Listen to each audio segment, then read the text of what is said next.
Welcome to the Boss Hog of Liberty podcast. This is episode number 327.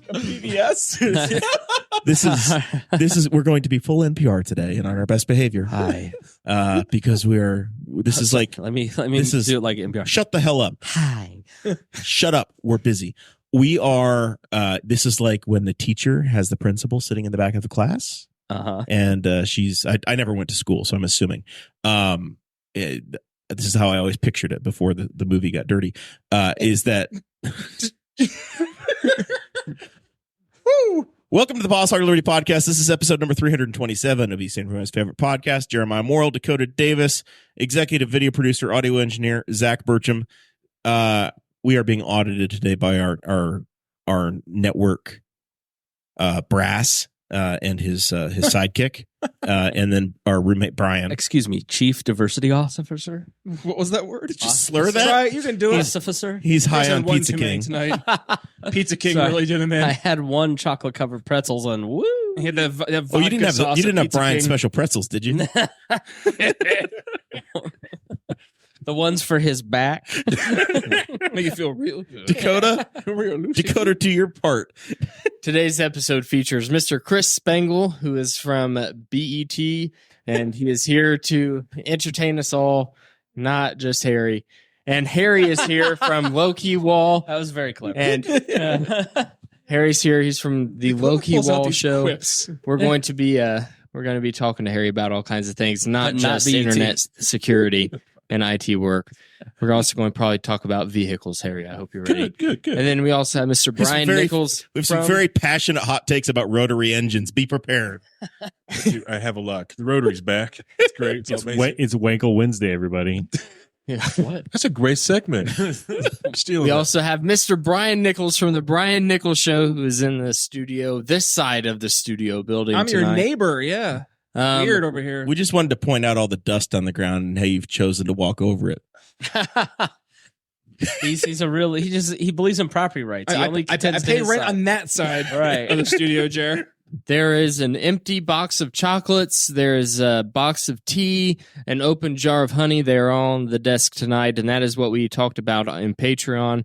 And if you want to hear any of that, then you have to go to patreon.com/BossHogOfLiberty. That's where you can support the show on a monetary level every month. They start out at $5 a month. They go all the way up to $50 a month. Sure do. This show's about our lives in rural Indiana, here to push your boundaries and make you think as individuals. Sometimes we'll provoke you, other times we'll make you laugh, but hopefully you'll always learn something new. Tonight we're going to learn about diversity with Chris. $50 or more a month, Dakota. Who are those people?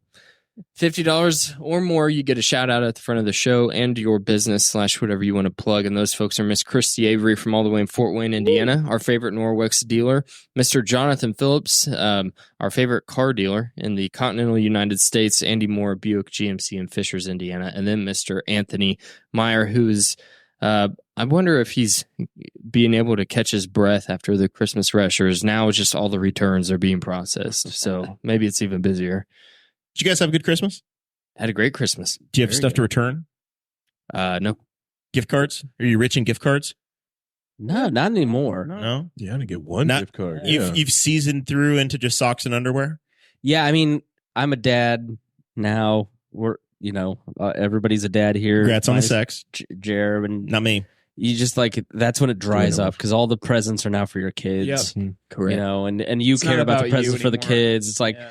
I got a cool present from my dad. It was a set of LED lights that I really wanted and a Weber grill, but my dad just is super extra, but everybody, it's really about like seeing your kid get the Play-Doh ice cream sundae with the real slime drizzle and then spending like her favorite present was we got her the princess bicycle, not Santa, because that fat man doesn't need the credit. Mm-hmm.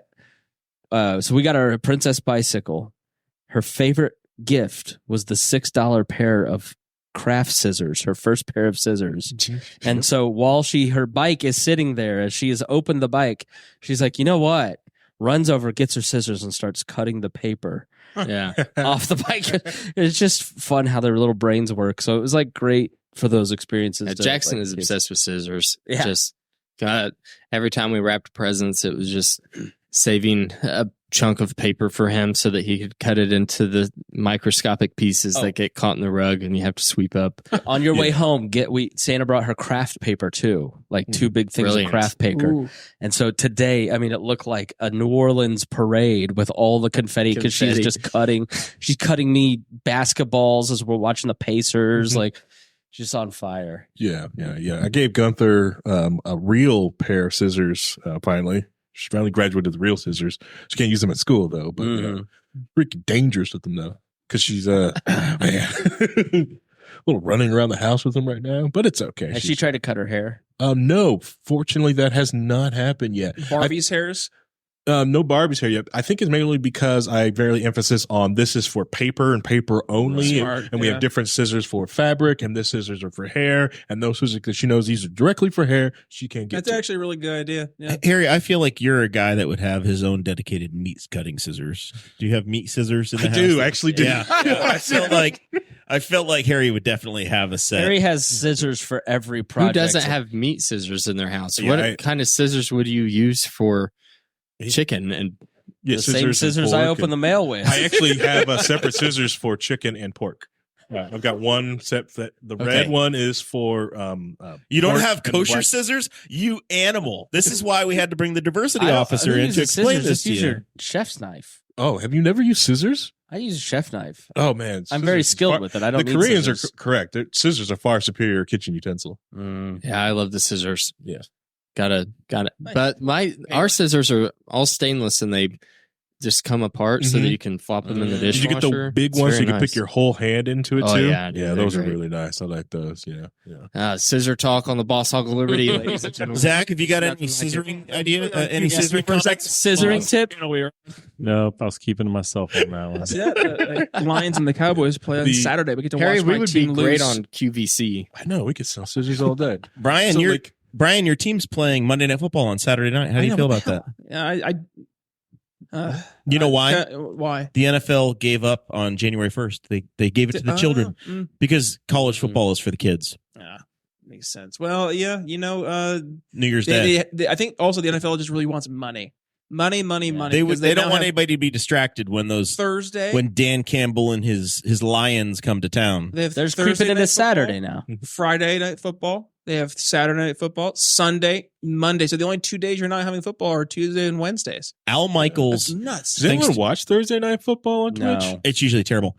It's on Amazon. It's usually a bad game. I think Al Michaels has now 10 officially plus- called an NFL game on every day of the week. Now he can die. Wow. Yeah. Because of COVID. Oh, that's Now, right. yeah. COVID season. COVID That's right, COVID yeah. pushed it around enough, and then I think he called a Thursday game What at a Thanksgiving. weird year. So or I guess he's done Thursday all year. He did, or it was the Friday game. It was the first NFL Friday game they ever had, and it was the day game, the Black Friday The game. Black, which was Yeah. brilliant. Al Michaels called that game. By the way, there's a backstory on the law on that one too. Did you know that? Mm-mm. That game had to be played mid-afternoon because when the NFL allowed the AFL, Congress allowed the NFL and the AFL to merge. Okay. And they had a carve out that said you can't counter program high school football. So you cannot, by law, have an NFL game after like 6 p.m. on a Friday. Huh. So that's why that game was played at like 3 in the No afternoon. kidding. Yeah. Wow. Nice. I'm a basketball fan now. I always was more of a basketball fan. You but must have Bally we went Sports to- money. You've been talking about the Pacers a lot. Libby, we went too. to I a noticed Pacer that. game and it reminded me how much I loved watching basketball. And so we every other night In now watch a person. Pacer game. Yeah. In person. It was so fun, but it's so much quicker than the NFL. It's like the same. You used to watch the football game and then watch a baseball game and go, "Oh, this is so slow." It's Are like, you going in person to the Pacers game? Oh, we don't have that kind of money. No, I was given tickets. I think Yeah. the context is different too because it's a Yeah. smaller court. These guys Yes. are ginormous human beings. Like they It's- take 4 yeah. steps and they cross the entire Mhm. court. You go to a Pacer game. Where football feels 300 It's feet. huge. Yeah.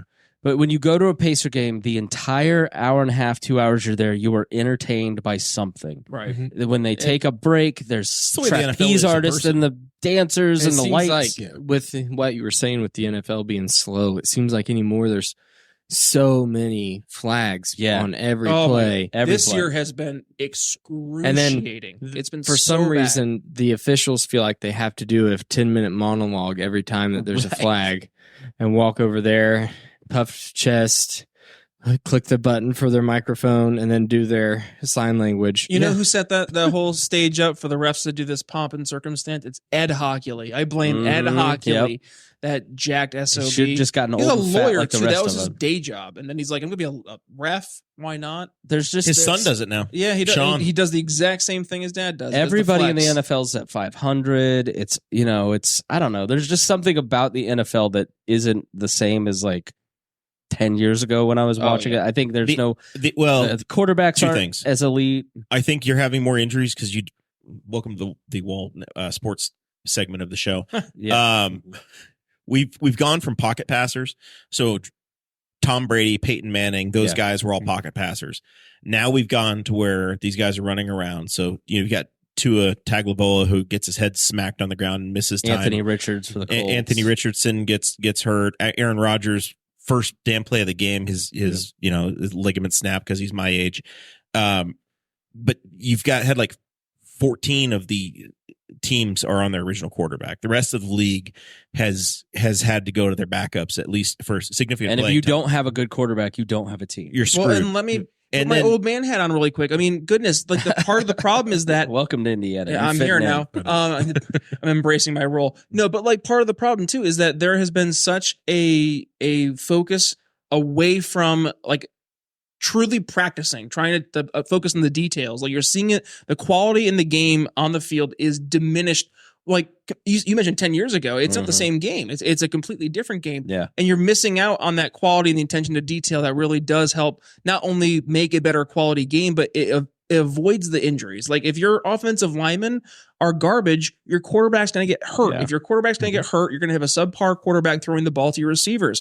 That means that your receivers aren't going to have quality passes coming their way, which means you're going to try to rely on the running back, which means the defenses are going to know you're going to be running the ball. They're going to be playing against your run game. You've cut practice down to almost nothing. Training camp is like 2 weeks. The Cowboys just had their. I'm a Cowboys fan. That's my cross to bear here. I knew. I know it's. I know. Just look at him. You can see it in his face. Yeah, it's the attitude. They just had their last padded practice where they could hit each other. Oh, really? There's 3 more weeks in the season. Like, they can't tackle each other anymore. Well, and the thing with basketball is like Reagan doesn't really follow sports, but she doesn't mind watching it because there's action. There's like you don't really have to know the players. There's exciting plays. There's 5 of them, too. Right? Yeah. Whereas football, shoot. you don't West really, Virginia 17, North Carolina 10 in the Duke's Mayo Bowl game right now. 14 seconds. Right, and then now they're scoring up to 152 a game, which is nuts. It's crazy. I remember back when they used to play defense. You know, you can't do that now. Boeheim. Yeah. So here's my quarrel with the defense, NFL right now. 2 things are happening that cause people to pay attention. One, fantasy football is taking over the world. Yeah.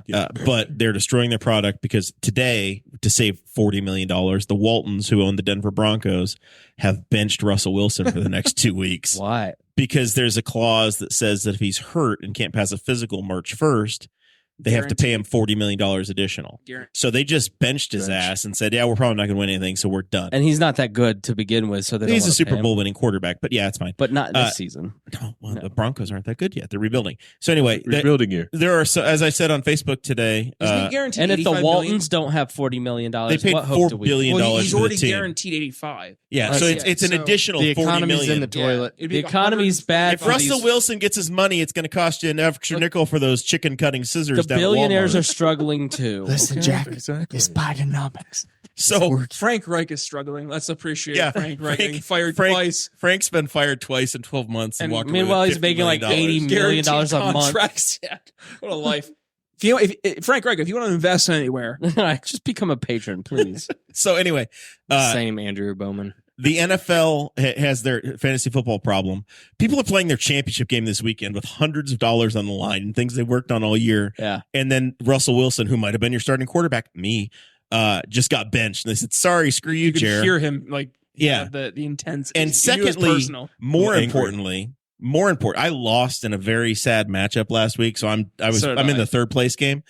The other more money on the line. People have legitimate money on it. And I was just about to say that. We have massive gambling industry here. You're not even in all 50 states, but the reason that Mark Cuban just sold his basketball team to a woman named Adelson who runs a major casino in Vegas is because with the collapse of these, like, try to find a basketball game. It's impossible unless you have one carrier, which my brother fortunately has a login for. Bally, which is bankrupt. We don't have Bally. He has like the dish, one of the dishes. And so you have one of the dishes, you can watch everything. Otherwise, you're out of luck. You're not watching basketball because the Bally's, what used to be Fox Sports Regional, that's all collapsing. So the only way that these franchises in all of these major sports are going to make money is off of gambling. Yep, it's all off the DraftKings advertising revenue. And it's all on your phone, and it's gamified, and it has massive implications for the mental health of the men in this country. Yep. And it has massive implications for the financial welfare of regular middle class and lower class families. But when you already had your parlay for the week put together, and then the Broncos sit their freaking quarterback down, somebody's not going to make rent this month. Right. And so the reason that you are now seeing these teams, like why are the Washington Bullets, I will not call them the Capitals. What are they Jesus called? Christ. How many sports is he going to say? Bullets, Wizards? The Capitals play hockey. No, whatever. The Bullets are pew-pew. And they've been gone. The and Bullets Michael and the Jordan Wizards, wore the Wizards jersey. The Bullets and the Wizards and the Capitals are all moving. Soon they'll be the Virginia Wizards. I'm just terrorizing you. But the reason they're moving into Arlington is because they're getting public money. And so to own an NFL team is to become a billionaire off of gambling from middle class and lower class people who don't have it, and from taxpayers who also don't have it. Yep. But these cities like Indianapolis, the sports strategy worked. People want to live in Indianapolis. They want to go to Indianapolis. I love living downtown, right? And so I caught heat over this. It's going to become an increasingly predatory segment of our society. In 10 to 20 years, professional sports will be one of the most predatory evils in America. I caught heat over this, but the stadium, the arena that the Bullets built is the same age as Gainbridge Fieldhouse is. And I don't know what's going to happen when the last Simon brother dies, but Indianapolis better be damn sure that they've got that thing locked up for 20, 25 years in the future. Yeah. Or else Nashville's going to come calling. Well, the city, or Seattle's going to come calling. The calling. city gave them a bailout. The Pacers are deeply, deeply invested in the city in a way that the Colts are too, but the oldest is the baseball stadium, which is still very nice, still an industry leader. Gamebridge, I'm not worried about because they just did the renovation. But again, the Pacers have had public money bail them out to save them from bankruptcy. They've had there's an ice skating rink right now that you can take your family to. They've upgraded. They've continued to add money to that. Yeah, but those things buy you another 5 to 10 years. Right. They don't buy you. You and I are now of a certain age where we can remember RCA Dome was aging. They were saying there was the morning where John Clayton is sitting there before a Colts game in December saying, man, they are moving this team to Los Angeles like in 2 years. Yeah. Like the threats were real and they were there. And these stadiums are the same age now as they were when they were moving them. Yeah. And we've now watched an entire life cycle where Atlanta built a stadium for the Olympics. They've already moved on to the new place. Yeah. Like the Redskin Commander football team has two stadiums and they want a third. I think, right? But I think in 10 years, like, first of all, it's the Pacers, and I love the Pacers, but the Pacers are an eighth in the Eastern team and will always be an eighth in the Eastern team. They're not like the Fever, who are going to get 2 first-round draft picks 2 years in a row and be a monster, massive hit, but they're still not going to sell out Gamebridge.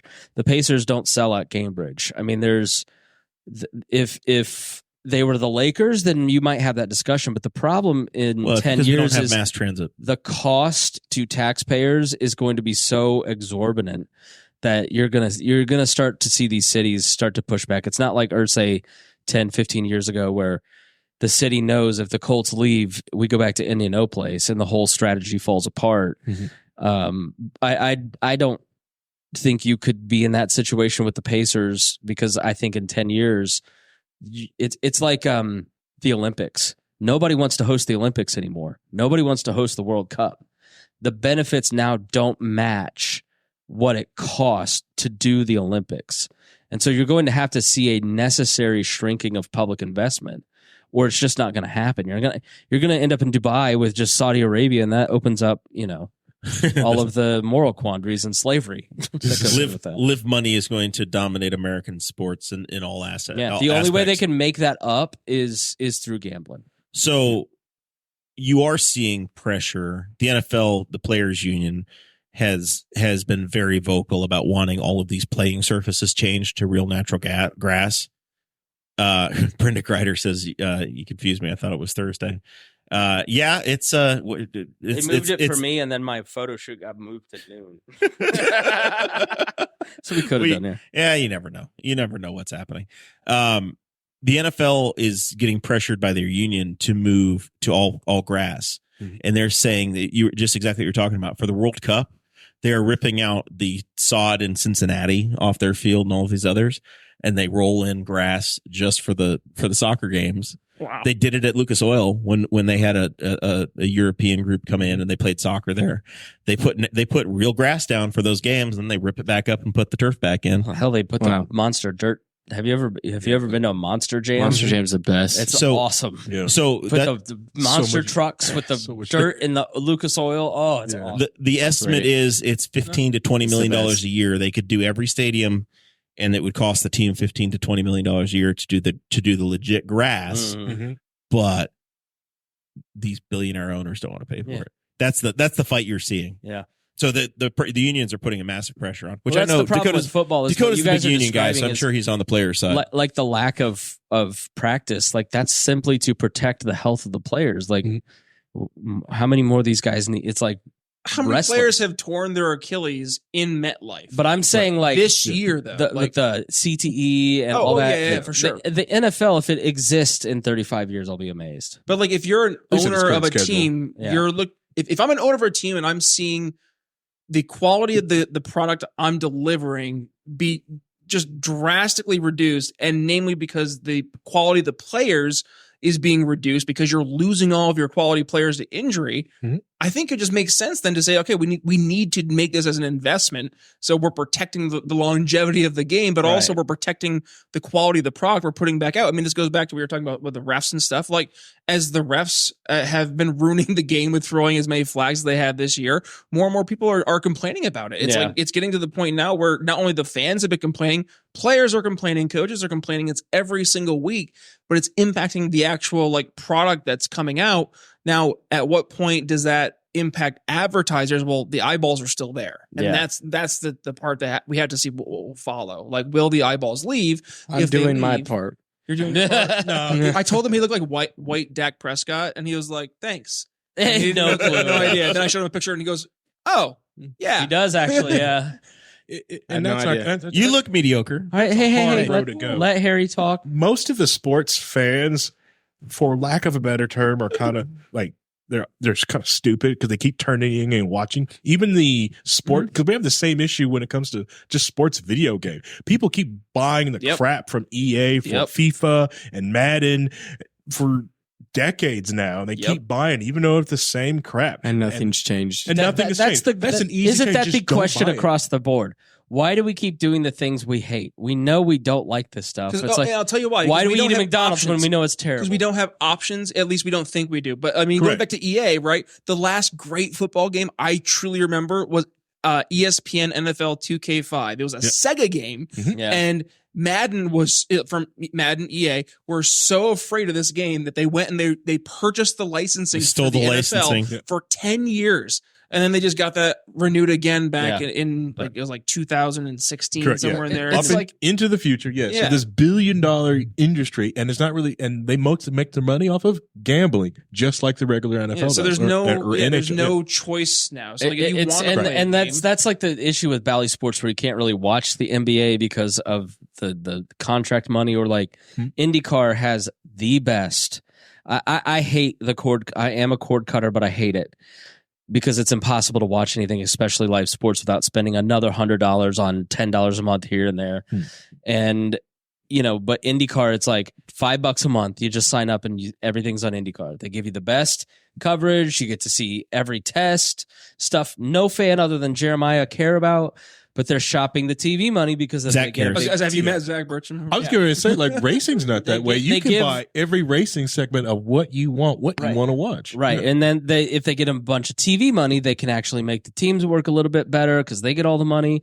But then the fan loses out because they're going to have to go over here and watch it on cable here or streaming on this one. And then you don't know how to watch a race. And so the experience is better. So you go, I'm out. Bye. I don't know how to watch NASCAR, so I don't watch it anymore. And that's the reason. So I have not watched the Pacers game. It's impossible. I haven't watched a Pacers game in probably 4 seasons. Yeah. I'm a happy Google YouTube TV subscriber, Mm-hmm. and they are off the radar for me. And the problem is that I don't care. Right. Right. And I grew up You in would the watch 90s. them if you really, I grew up in the 90s with Travis Best and Reggie Miller and Austin Right. Crozier and, Rick Smits, Dale Davis, Antonio Davis, all of, I could name the roster today from 1996. I couldn't tell you 3 players that are on the team now, and it doesn't upset me because they've lost me. I just don't care. And it probably started with the brawl, but they've lost the generation of 35, 40-year-old people that are now making the money where they could be the season ticket holders.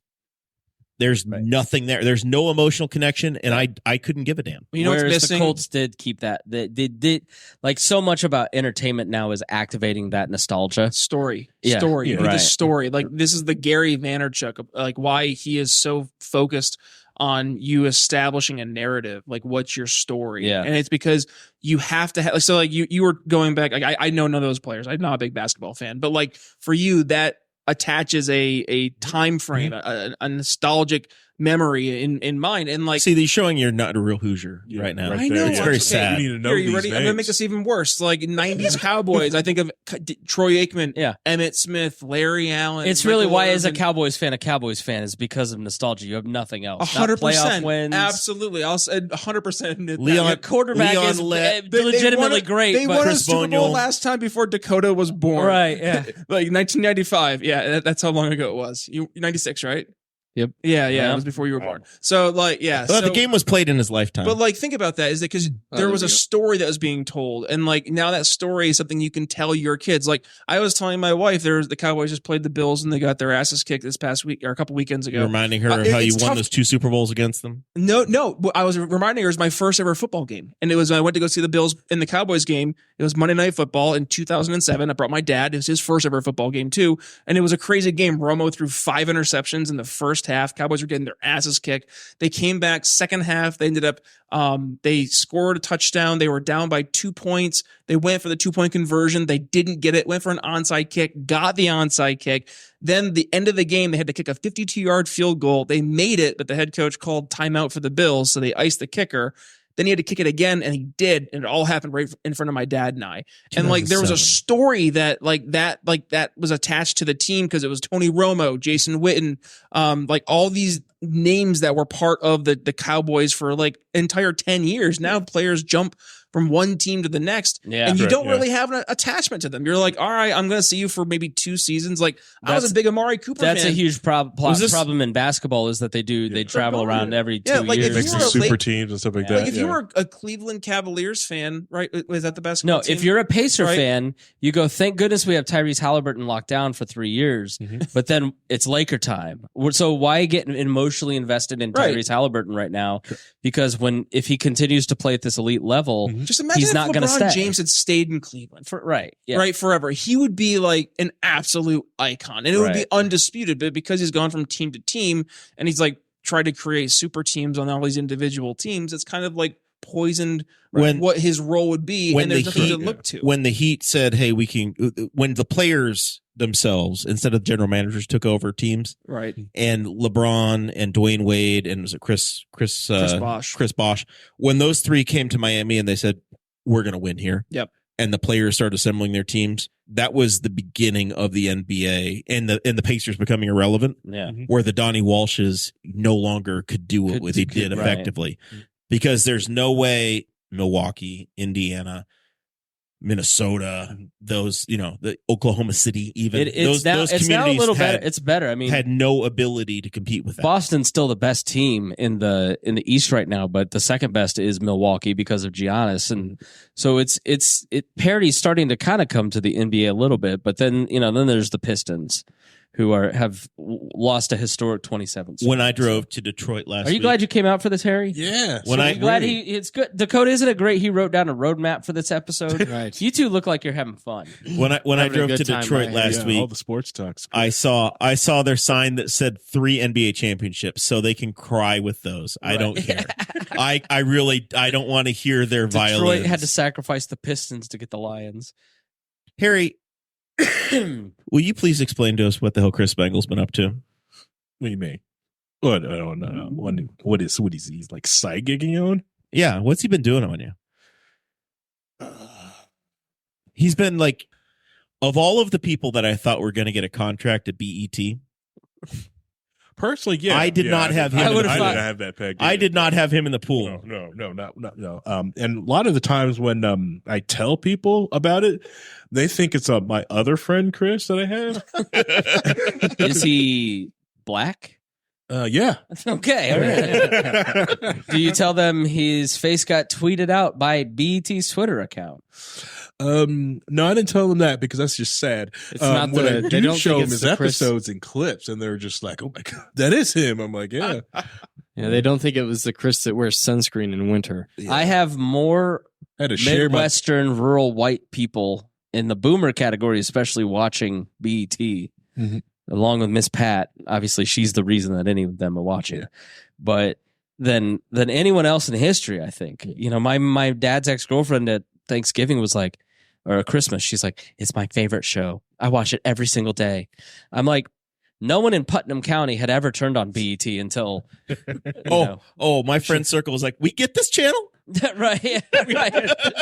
My dad, it was legitimately funny. My dad legitimately called me and he goes, They air that here? I have BET. I can watch it. I was like, yeah, it's basic cable. It was owned by Viacom. It's And we're talking about the Miss Pat show on BET Plus. Miss Pat settles it The funny thing on is, BET Network. my Very wife close. said the same okay. thing. It's like, we get It's talking about the BET. different show. I'm shocked too, but yeah, we got BET. Yeah, so Miss Pat Settles It is on tonight, Wednesday night at 10 p.m. on BET. Now, And how do you handle flying back and forth to Los Angeles to do a show every week? I don't understand how you keep this schedule. It's the money, Jer. The money just keeps flowing, and I keep flying. That's how it works. No, it was really cool. Like I auditioned sometime around this time last year, which was like over a Zoom. Mhm. And someone called from BET and said they wanted to. That's how they. And so I was like, okay. I figured it probably had to do with something with Pat, but Pat and Dion never said anything, right? So I was like, this is kind of odd, but I'm just talking to a guy on Zoom and he's nice, so I'll do this. And did that. I ended up making it through that process. Then I shot the pilot in LA last February. I did okay, but well enough to kind of get passed on to the TV show and got a few episodes. But like, I literally thought I was being punked because nobody. Oh, had sure. said- Send the plane tickets. I'll go. Right. No, because I had a friend who kind of had something like that happen and had money stolen. And so, like, Miss Pat hadn't said anything about it, and nobody had said anything. And you didn't that have this the was going stones on. to text her and be like, And so- "Oh." She's not saying anything, then she probably doesn't, there's usually a reason. So I texted her assistant. I was like, is Pat going to LA next week? She's like, yes. I was like, okay, then I'll give him my flights. So I flew in and I got the audition and made it through, did 6 episodes of the 20. And it was really fun. It was such a cool, different experience to get to go and be a part of a TV show. It's produced by the people who do Jersey Shore, Tila Tequila, Tool Academy, like TV royalty. One of the guys worked for Letterman. Like they booked all these are real cases. They're real people. I thought your nudity was very tasteful. I as thought well. so too. Like, right? Tasteful side. What was Yeah. hilarious is Artistic. Ray J's on the cast with me, and I was the one that was nude. So it's a fun twist. Very artistic. Not nearly as impressive.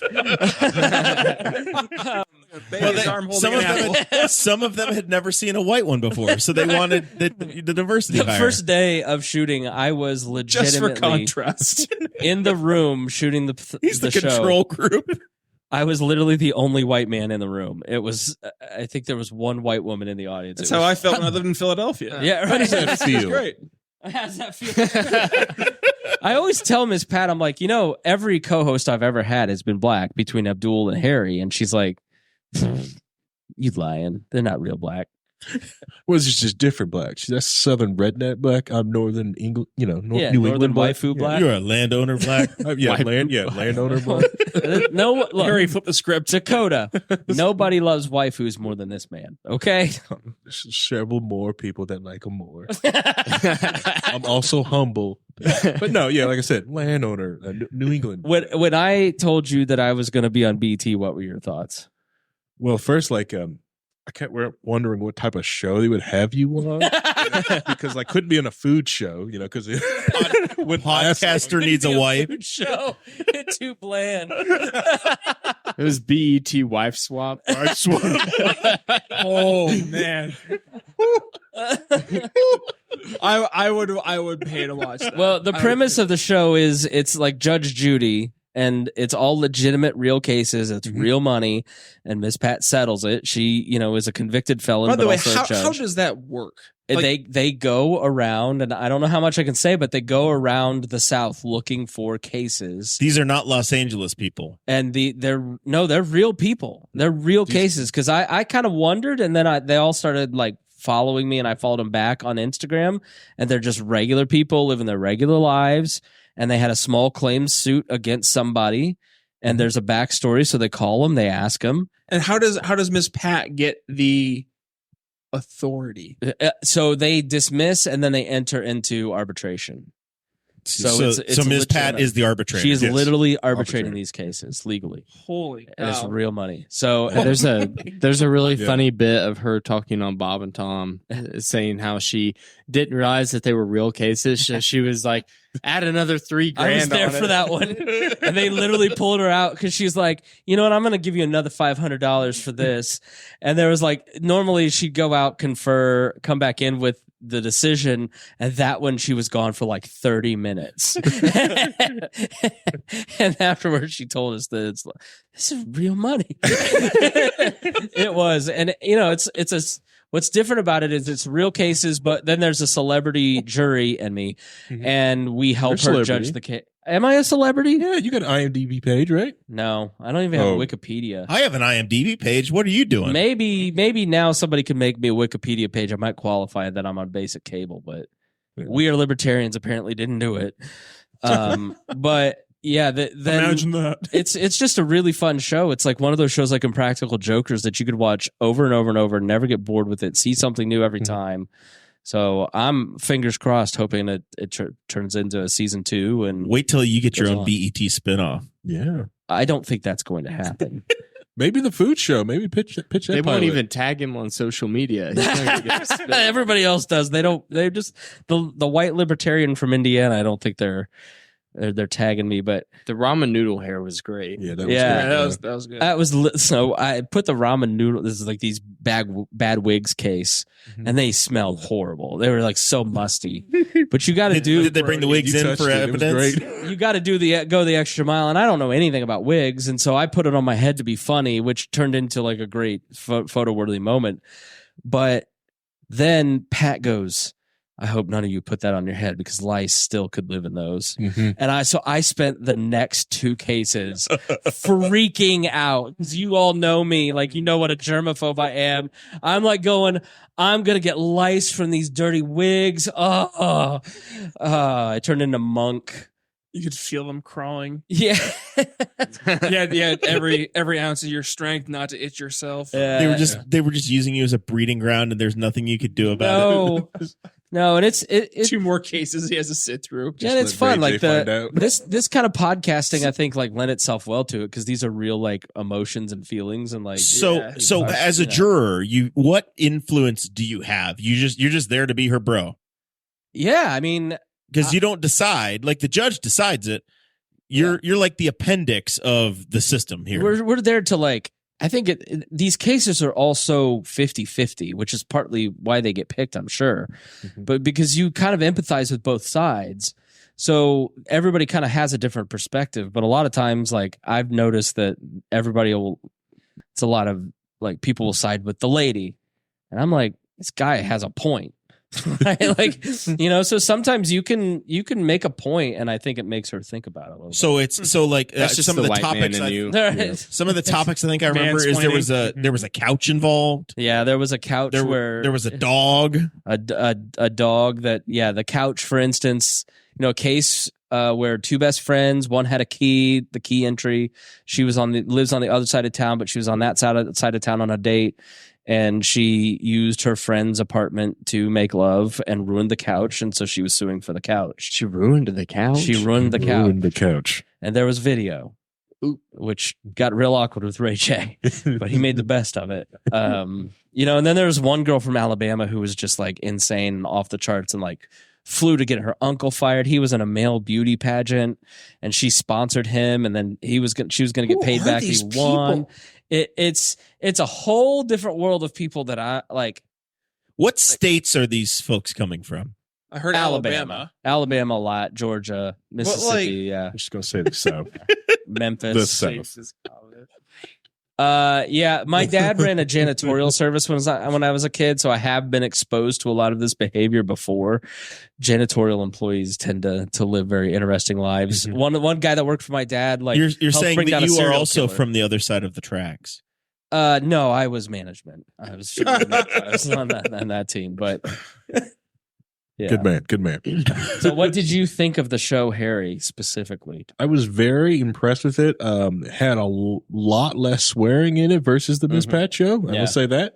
But it was for the couch one, right? I kept watching that and I just got like, man, see, this is why I don't give Chris a key to the studio. I don't think there's anything in that house that would make me erect.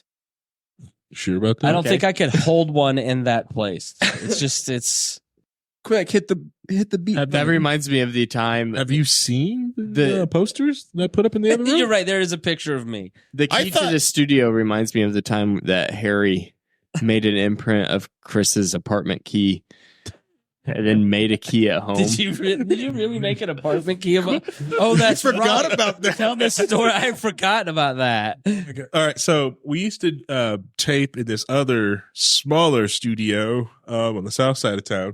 And the 6 something. Yeah, massive expensive rent there for some reason. But the person that had the key that was supposed to let me in was constantly late. That person was, should have been let go of the network, but he still works here. But so I would get fed up. So I was just saying that, hey, you know what? Because he also kept leaving his keys on the counter. So I figured I would just take a photo and just make a key. So I did. Worked. Did it work? It worked? Yeah, it worked. It did work. He made a key. How do you do that? How do you do it from a sketch? What do you mean? It's just the little pins on up. I'm not bringing keys out, but like your keys or turns out to pins that are inside the lock. You didn't bring a picture down to the Ace Hardware and say, "Make me one of these." There was another you 3D printed it or used foam. I did or something. not 3D printed. What I did was because it was if I remember correctly, yours was a quick set. So I just got a quick set blank, put it in the vise, and just started carving. So you did it by eye. Yeah.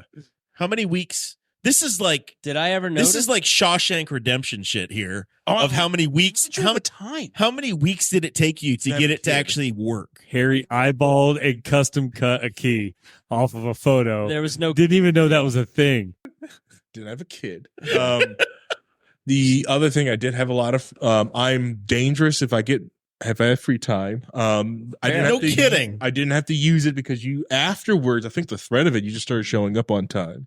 I think because one time before I finished the key, I think you showed up with me with the lockpick set on it. You did bring a lockpick, yeah.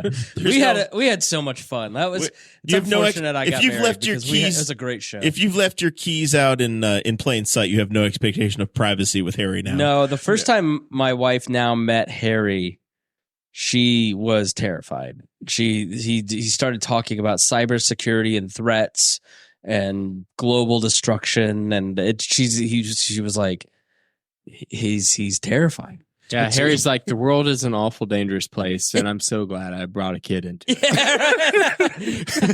I think the world. there was a fair amount of drinking. I don't know. Yeah, the world is a dangerous place. Yeah, my job actually talks about like don't get Harry drunk. He'll start talking about like I started to sketch out like the principles on how to make like a nuclear warhead and why, right?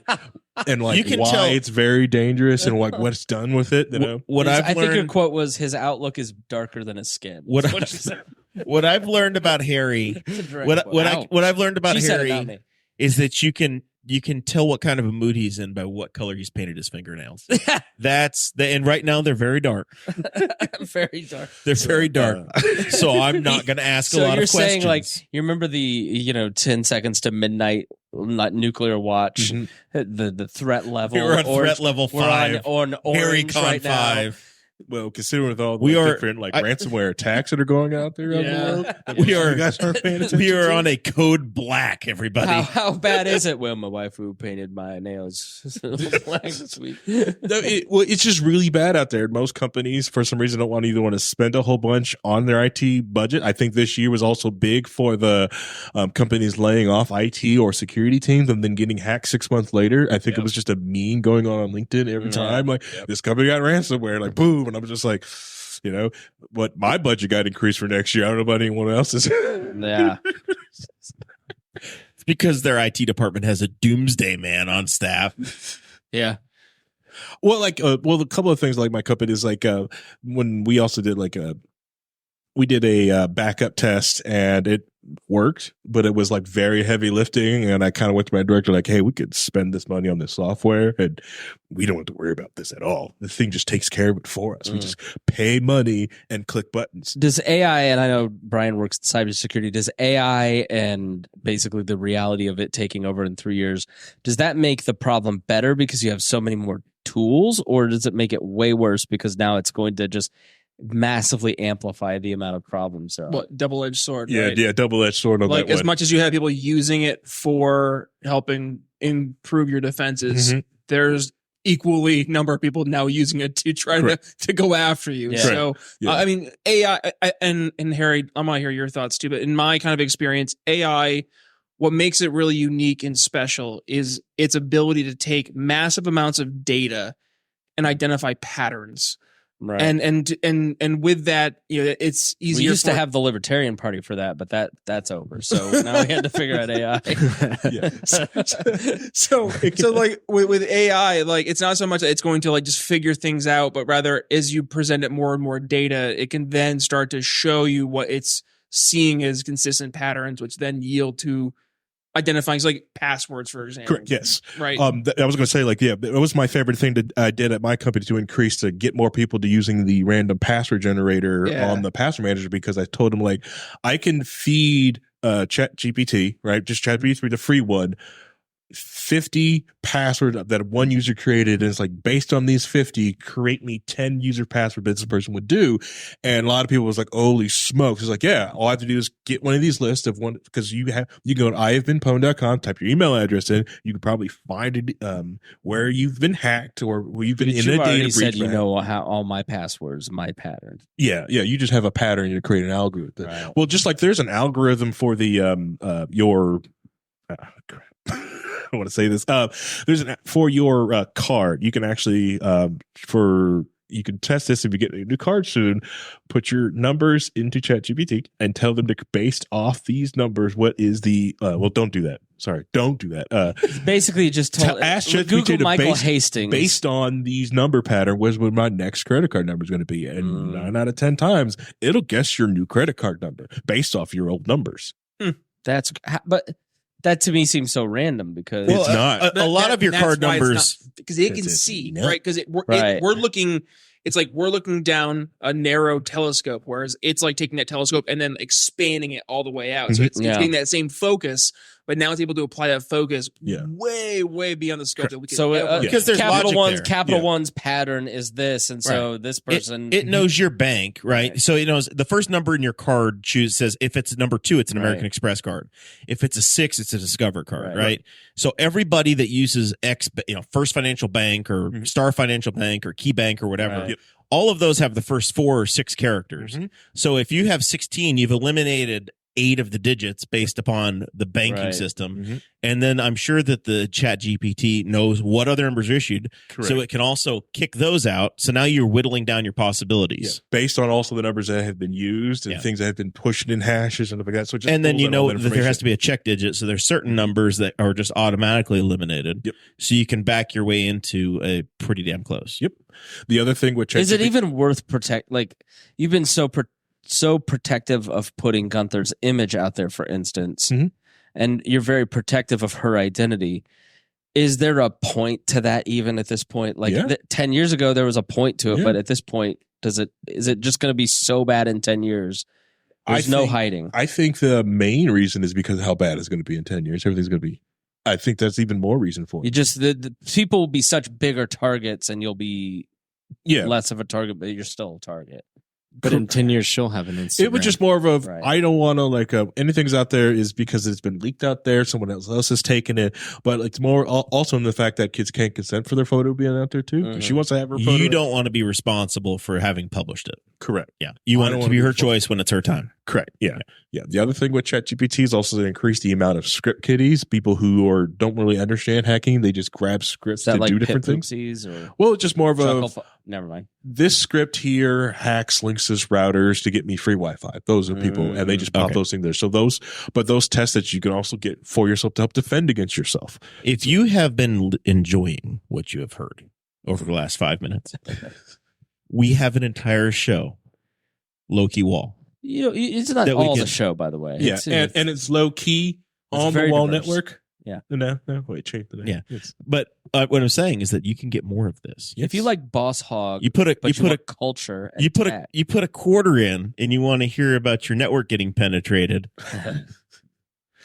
or just like because we go around just about everything around like culture and your computer or just things that are out there on the internet, because these things are just like, quite frankly, fascinates the cast of us. And I also like enjoy just because I think we got done doing the media that shaped us episodes this last year, which I recommend, like, if you guys could ever like do like a top 10 media that has shaped your political opinion or just who you are. Let's see. I'm going to guess Spangles would be the Rush Limbaugh show. No, ironically, everything includes Ray J.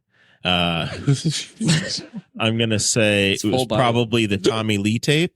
Mhm. I think Private Parts is probably there. For Oh, Spangle. Private Parts, huge. Bob and Tom show. Private Showgirls? Parts. Yeah. And you were Um, probably what? I'm going to say 10 when I'm going to that say came out? What was Spangle. it? Showgirls. No, I'm going to say Came out in the 80s. You I'm were gonna what, say- 15. striptease. G. Gordon Liddy, probably for Spangle. No. Good, that's good. Glenn Beck. Glenn Beck, yes. My biggest media Yeah. influence is Howard Stern, Glenn Beck, I'm back. Yeah. Bob and Tom. Doesn't have. I'm not media influence. More like Michael Mayer media show. that shaped you. Because like Private Parts like Yeah. that, or like how like the media, like how you watch Top Gun all the time. Okay, no, I would say Married with Children. So to get to the heart of what I think you're saying, like rewatching Married with Children right now, having watched that at 10, 11, maybe like 8 to 14 or whatever, it shaped for a long time my view of women, how women were to be talked about. And it wasn't until I was in my 30s that I really like changed that.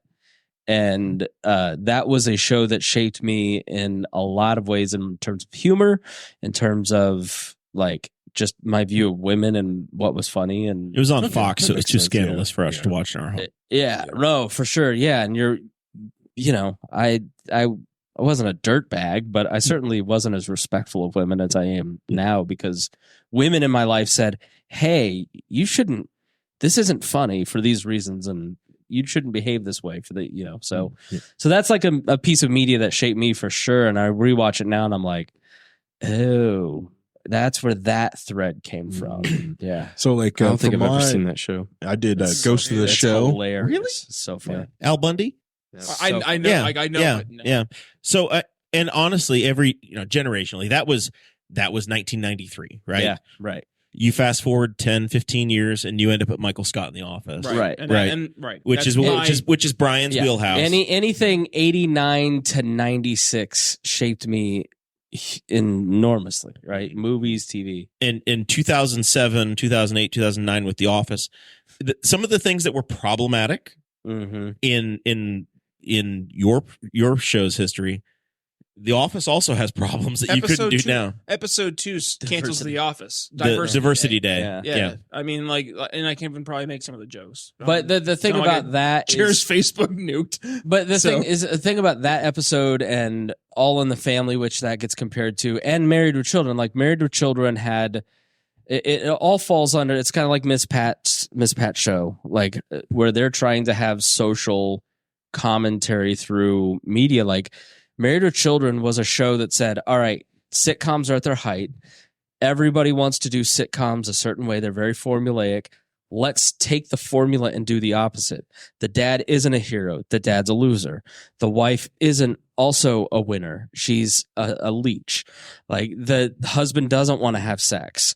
And then, the neighbor is an empowered feminist and he's like a knuckle dragger. Like, so it was all a way to kind of do social commentary, just like Diversity Day, where they're like, look at this oaf making all of these, because you can kind of see it in yourself and go, all right, I shouldn't be that way, but also it's kind of funny. I think the biggest sitcoms whenever I was growing up were Malcolm in the Middle, Yeah. Reba.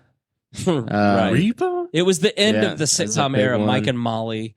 Yeah. Yeah, it was the last It was- gasp We had of like sitcom. It was everybody the three camera shot Reba shows. was Dakota King got of the the very Hill. end of it. Yeah. Hold on. I'm not kidding him. Jeez. Reba was Reba's huge in my huge. house. Can't Reba, Queens. Yeah. Reba was Not huge King of in Queens. rural India.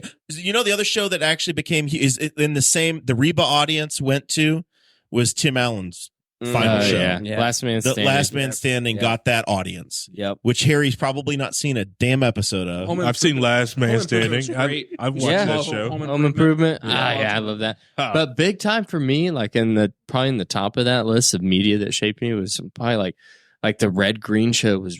Yes. I loved it. Was Yeah. obsessed with that for most of my. I don't Wow. know about you guys, but I think about this as Love that as a show. parent Yeah. a lot. Good for you. That period You don't of like it, Harry? like 8, maybe 7, 8 to 14, 15 is what set the template for my tastes and interests. It wasn't 4 or 5 like right now. That's too.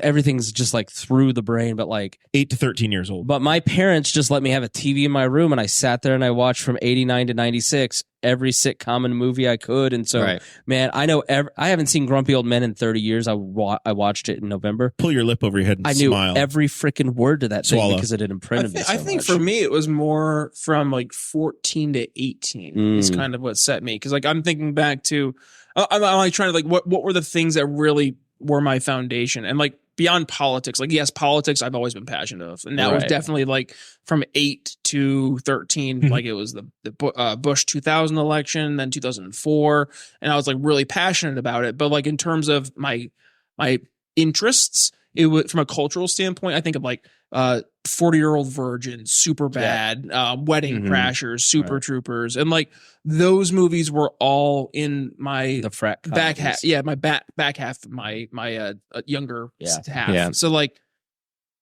I don't know. Like When I think about family traditions, it inevitably is like when I'm 10, right? And same with my wife. So like, I'm very cognizant of going into the next few years, like what we watch in our household is going to set her character Yeah. in such an impactful way compared to like Gonna be a my lot of parents- Andy Griffith. my parents were just like, here's a TV, and yeah, we have a VHS of Porky's in the basement and aren't going to pay attention if you watch it. Yeah, well, And I watched it. you commented in the book I got for Christmas, The Daily Dad, and one of the first, actually, it's the first day it was John Woolen quote, and it was about how like the child watches the parent, and like Mhm. you want to see We the teach child by does watch the behavior more parent. than words. Yeah. And just like Mhm. that speaks to exactly that, because like so many people just don't pay attention to what they're doing. Yeah. Right. So we might watch something that we think is like appropriate, but to your point, like it's not. It's here's the view that most of your kids. Yeah, It's the back of your phone, and that's why kids are. If you want your kids to read more, you should also read more. Yes. If you want your kids to learn the violin, then you should be playing an instrument time too. for it. Correct. Like, make it a priority. Yeah. Don't just expect them to be like to take interest. Be like, hey, let's make this and do it with them. Yeah. Yeah, see, I got most of that also from like the Pistol Pete story. I don't know if you guys know the basketball player Pistol Pete. Like his dad of Louisiana State University. Yeah, you say all these things, Brian. Now, Pistol and like Pete Maravich. we raised Jackson that way, and very aware of making sure that we spend all of the time with him as much as humanly possible. We're on your side and here. Now that he's almost 4, it's like, please just watch TV for a few minutes. I have got to get some things done. Right, dude. yeah. Here's a tablet.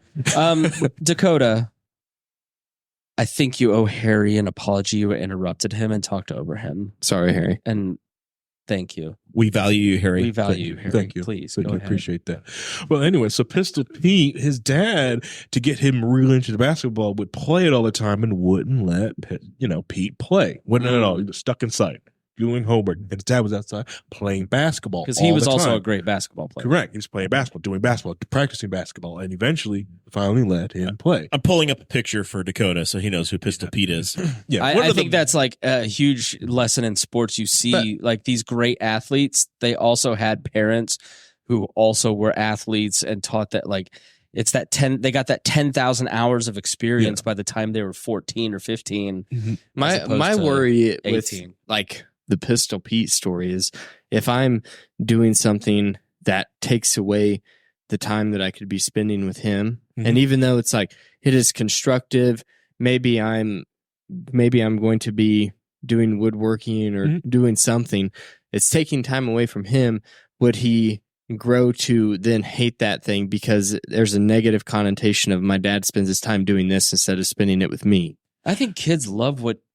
I'm sorry, Harry. I didn't mean to interrupt you. Please. You're fine. I think you should just combine it because there's a lot of times I do maintenance on the cars, and my daughter just wants to come out in the garage. Just wants to be around. She just wants to be around me. There's some of those my things daughter that said works, the other but, like, day. She goes, Yeah. you know, I can't wait till we can read together. Yeah.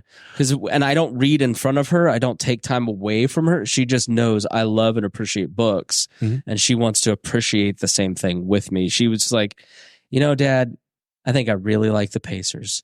I've been watching the Pacers for less than 2 months, but because I've been doing it repeatedly, she's like, I'm going to give this a shot because I think you like, you know, it's just, and he's younger, so he demands more attention. But like once they hit that 5, where kind of we're at with our kids, they have their own interests and they want time to explore that on their own, and they're much more self-sufficient. But they also want to like do things with you because they know I love you, you love this, I might like it too. I want to explore this with you. It's pretty cool. It's like 5 is a pretty great age because they're not awful and terrible like they'll be at 10. Pistol Pete played for the New Orleans Jazz. Yeah. Nobody ever gives the Jazz shit for moving to Utah, but damn it, they pick on the Colts. Or the Lakers. That was Minnesota. Yeah, the Minneapolis Lakers are the LA Lakers. Zach, I assume that your formative TV show was much like mine, was ESPN Speed World. No, I was just talking. I watched so much Sports Center, like in high school, like during the summer. Scott Even Van though Pelt. it just repeated. I was talking to you about it, because Rich Eisen, Scott Van Pelt, Stuart Scott, With his all these lazy guys. eye. It would be the same episode. They just Cool side repeat of it the every pillow. hour, but I'd still just watch it. All right. And even when those guys come up, but Another big one, whenever I was in like middle school, was Chappelle's Show. That was stop huge talking in my about shit school. that happened after I graduated college. That hurts. Having 5 hosts on one show at a time is hilarious. Have you, because you they know what all Porky's, talk over each do other. you know what Porky's is? No, had no idea when All you right, mentioned Porky's was this 80s movie with maximum skin. Ken Cantrell from Sex and the City, who's like the tall blonde that didn't do the recent stuff. Like she was in it. It was lots of sex and nudity. It was like the ultimate. It was like the end result of Animal House. They had taken that thread Parents had so a far VHS that of it. Christy Avery says her parents took her to see Porky's in the drive-in. Oh no! Oh, They had it at a drive-in? I Nice watched family movie. Super Bad with my dad and It's my the- best friend, and it got to the part where he's like draws pictures of Just dick drawings? drawings. Yeah, okay. I want to make sure I was allowed. It's your show. It's after This 8 one- o'clock. This I didn't want to Okay. assume. We're take, prime time take now. the drawings. If I want to try to real big veiny ones, I believe is the Triumphant quote. Porky's Yes. had live action, real big veiny ones. Women fully frontal nude. Yeah, Allowed active Yeah. sex. Like, I don't know, Christy, how badly that must have scarred you, but it would have scarred you. Maybe that's why she is the way she And then is. Jackie Davis says the Morton Downey Show. I think Harry, you too. Trash Jerry Springer type talk shows. Yeah. In the Yeah, I was 90s, gonna- and then the like Osbournes and the Hogans in the 2000s and you know what's Tula messed all up those is it has reality all shows. transported to like TikTok. Yes. Yep. Yeah, all that. It's all there now. I saw it when I went to Bob and Tom because Brainless insanity. I'd grown up on reality TV and talk TV and Howard Stern being uber reality. Mhm. And so my style of broadcasting is you just can't help but be authentic, open, honest, let it all out there. And then when I got to Bob and Tom, who were a generation older, where it was, no, we're going to sit down and write the bits. We're going to craft the personas. There's going to be a wall between us Yep. and the audience. And so I would come in and say, let's do behind the scenes stuff. And it wouldn't go for it. All right. It's a different mindset between You talking about it Yeah. going to TikTok. It is interesting because we don't watch TV at home. Mm-mm. We never watch TV, and Mike and Jackson doesn't ever watch TV either. Good. His tablet is his TV. Right. Like Yeah. he just gets. It's like, oh, if we're eating breakfast, we're gonna sit down and eat breakfast. Yeah. And usually, Saturday morning is when you turn on the TV. Yeah. He just watches Handyman Hal on YouTube Kids on his tablet instead. We've made a And it's big not point on in our TV. household to like, she hasn't asked for the TV all week, really for the whole month, because we've been watching Christmas movies together. Mhm. Because we've noticed that the random constant flicking to the next thing, Yeah. which he's about to start doing, Yeah. sets that like craziness, right? But whereas when we're all sitting down as a family, she and I There's watch structure. Monk Right. all day. Yeah. And so she's following the logistic, like the logical conclusions that Monk is making in the Yes. story. Yeah. And it's much better for her, I think, Yeah. that way. And then also some of the kids' content they even do on YouTube Kids is some of these awful compilations of Yeah. different shows to get past copyright. Oh, They yeah. always just keep jumping. Like some of the awful Bluey episodes are on there too. Yep. I just ban, gotta- I ban every video game thing on her tablet. I ban just educational. I train You her how to- constantly have to be watching too, like Yes. and listening. And it's not like he's on his tablet very often, Right. So it's not like if I'm sitting there reading and eating breakfast and he's got his tablet right next to me. It's not Yeah. like Yeah. Well, you can't hear I it. I make Gunther watch the old PBS shows that I've got recorded. So like Odd Squad, Big Comfy Couch, Yeah. those. Do you types of guys, when you're watching program television, like watching a series like Monk or whatever, do you have to finish the series? Yes. Do you go all the way through? Like you can't.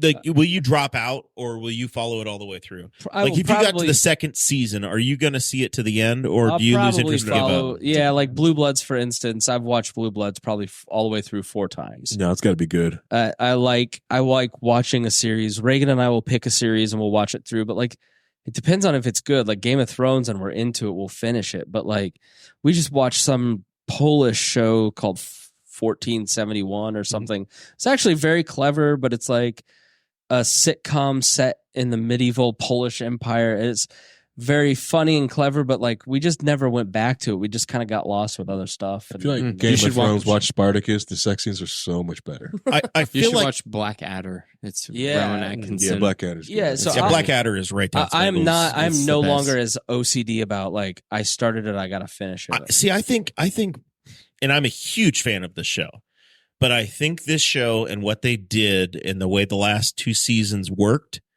broke me of having to finish them, because I still don't know if I've actually finished Arrested Development or not, because of the last 2 series or the last 2 seasons that were on Netflix that got cut and edited 5 different ways in this experimental whatever. Mhm. I think watching those episodes cured me of having to watch other stuff. I never Good. finished 'Cause Mad Men. There's either. just too much content. There's Yeah. too nowadays. much. Because Like I mean, Elephant in the Room, right? Like my show used to have 5 episodes a week. And I saw my numbers just stagnate, and I was Yeah. like, "What? Like, I'm doing 5 shows a week. I literally am doing 5x the content that I had doing when I first started my show, and my numbers are now pretty much at where they had been, and they're not going anywhere." And I think it was just, content overload. And I look at myself like I used to be dedicated to wanting to start a show and go from start to finish, but it's like, well, now I have 14 other shows I'm supposed to watch, and sometimes I'm just like, okay, maybe I'll catch one episode here and there. Like my wife will watch the rest of The Crown. I watched like the first couple seasons, but I'm at the point now where I just don't have the time to devote towards all of it. There's a tool that just got put out that measured how much bigger your podcast is than most Netflix shows. The Bob and Tom podcast is bigger than 93% of Netflix shows in terms of consumption. Wow. Because insane. the dark truth about all of these streaming shows is there's a race for content. Netflix realized a few years ago that all HBO and Paramount had to do was start their own Netflix, and they were going to, which meant they were going to have no content, so they started building content. Right. And so then everybody else went, we should do that too. And they didn't give a damn if anybody was watching it or They not. But you didn't. had to have a library. You had to have a library, and nobody's watching. And the television library all of a sudden started going back to the studios, and it was, Yep. we're losing And friends. so We're there's losing so the West much Wing. stuff that people go, you know what? I'm overloaded with choice. I'm just going to go to YouTube, which is going to tell me exactly what I want to watch, which I know Theo Vaughn. I'll just watch this. Or I know I love The Office. I'll watch that a million times, or I'll watch the show that I loved from the 90s, like Married to Children. And you can upload The Office, like, was it Voodoo? Is that the app where you can upload video? Or, is it Voodoo? It's Voodoo's the renting. Voodoo. Maybe it's not Voodoo. or There's an app purchase. that we have on our TV, and you can upload like your videos. Yeah, you Voodoo.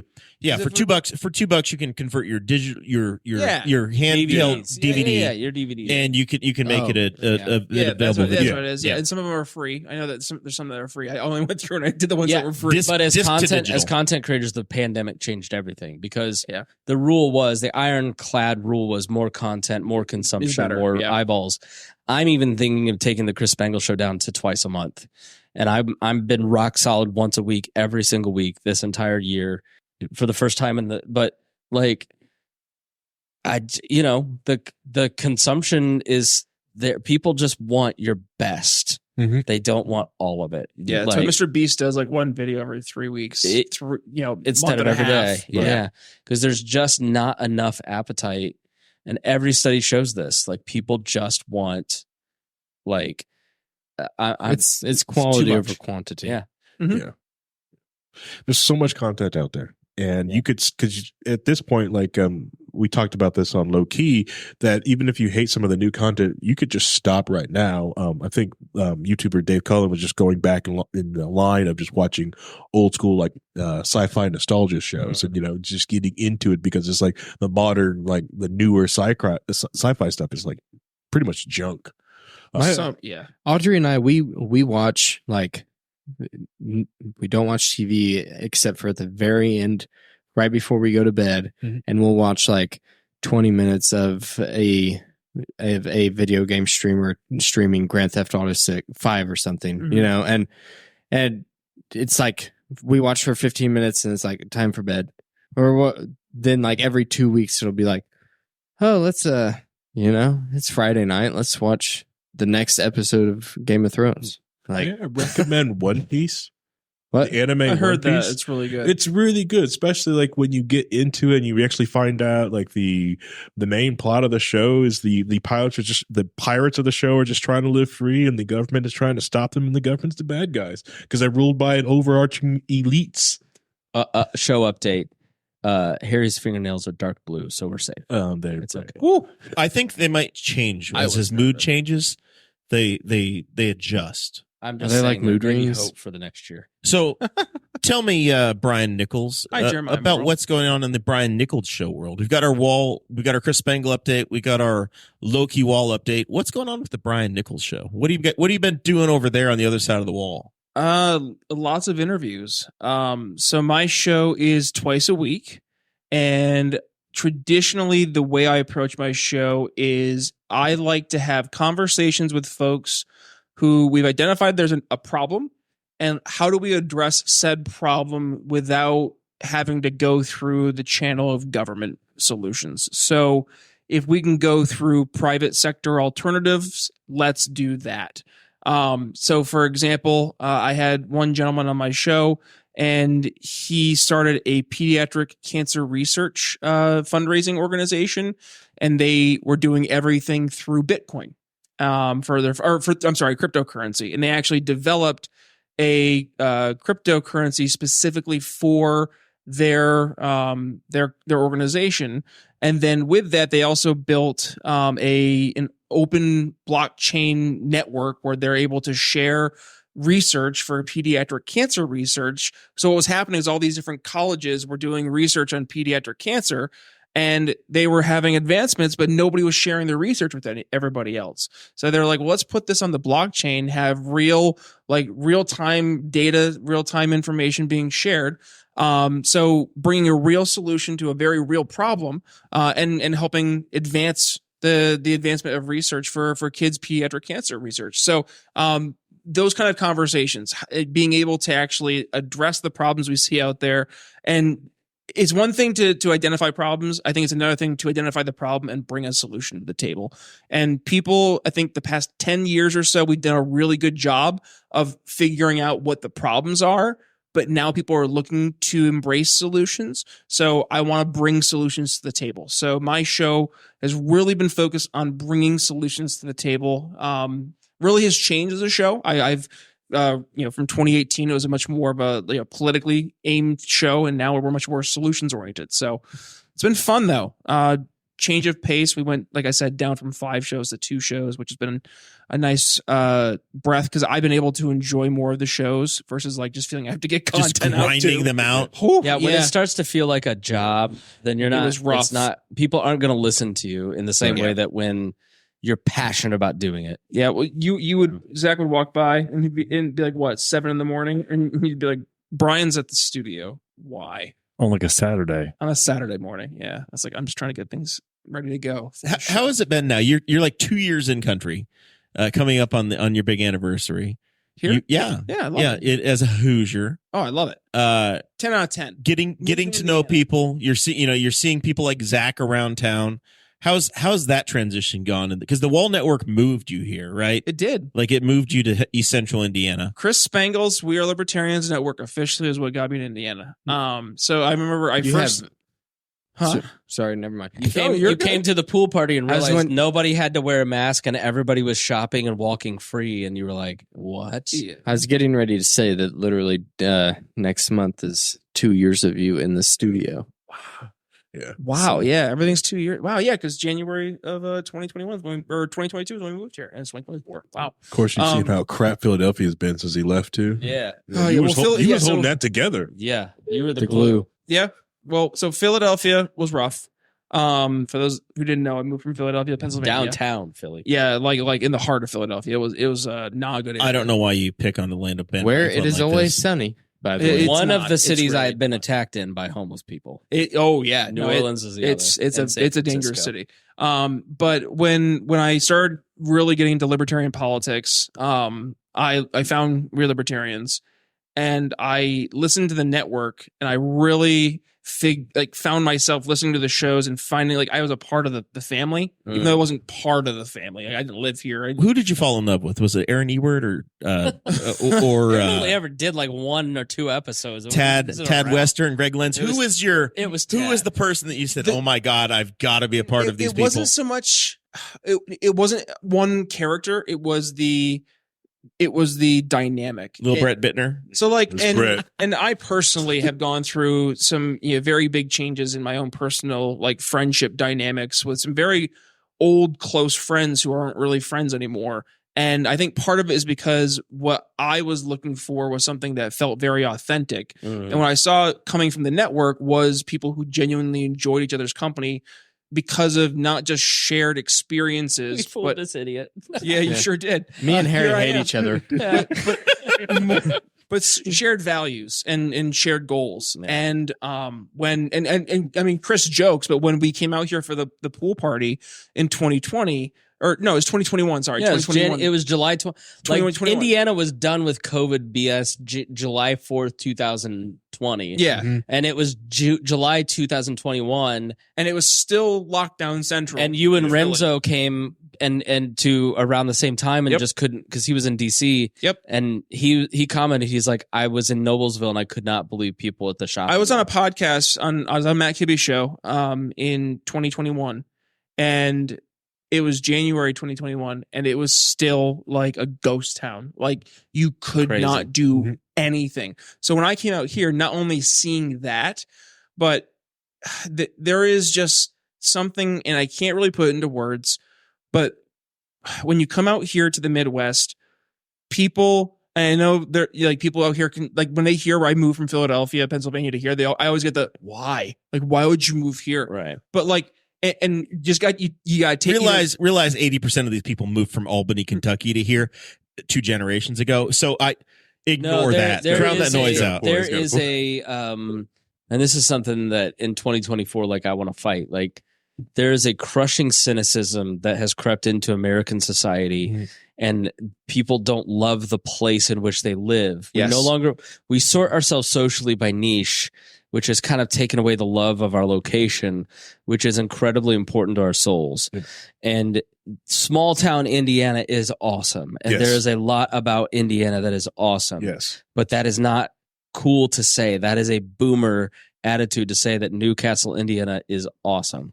Top 10 best towns in Indiana according to World Atlas. If You listen have to last week's show. cultures now, and so It's a lot of that East Coast, West Coast, like influence our culture, Right. like changing the word soda pop here in the Midwest, just making us not like the Midwest because Harry, the don't tell coast me- is supposed to be so Harry, much don't tell me you don't call it soft drink. better. Man, it's Coke. yeah, tonic. What do you Listen. call honestly? What do you call what do you call a carbonated beverage? This is actually a important question. Here's the thing: I grew up calling it soda, pop, and tonic, depending on which part of the family. Depending upon which grandparent was talking to you. Correct. Yes. Yeah. Tonic. Yeah. Yes. Was there a Cola tonic. gin? Young lad, may you I was gonna fetch say, me a tonic from the I'd like fridge? some tonic, please. Like I said, is that northern landowner part of Harry's family? My tummy's upset. I need some tonic. Harry's the weirdest person on the network, and James Neese is on the network. Yeah. And Hody tonic. yes. and me. Sorry, I'm being What? truthful. Okay. All right. Hey, let me ask the question this Attack way. my mom. She'll tell you. Which brand of car did this person drive that taught you that it's tonic? I don't think that's important. It is. It is very important. I don't think that's. I need to know important what at all. brand the car was. 86 Cutlass. No. Cadillac. Cadillac. I was like, which top tier General Motors brand is this going to be?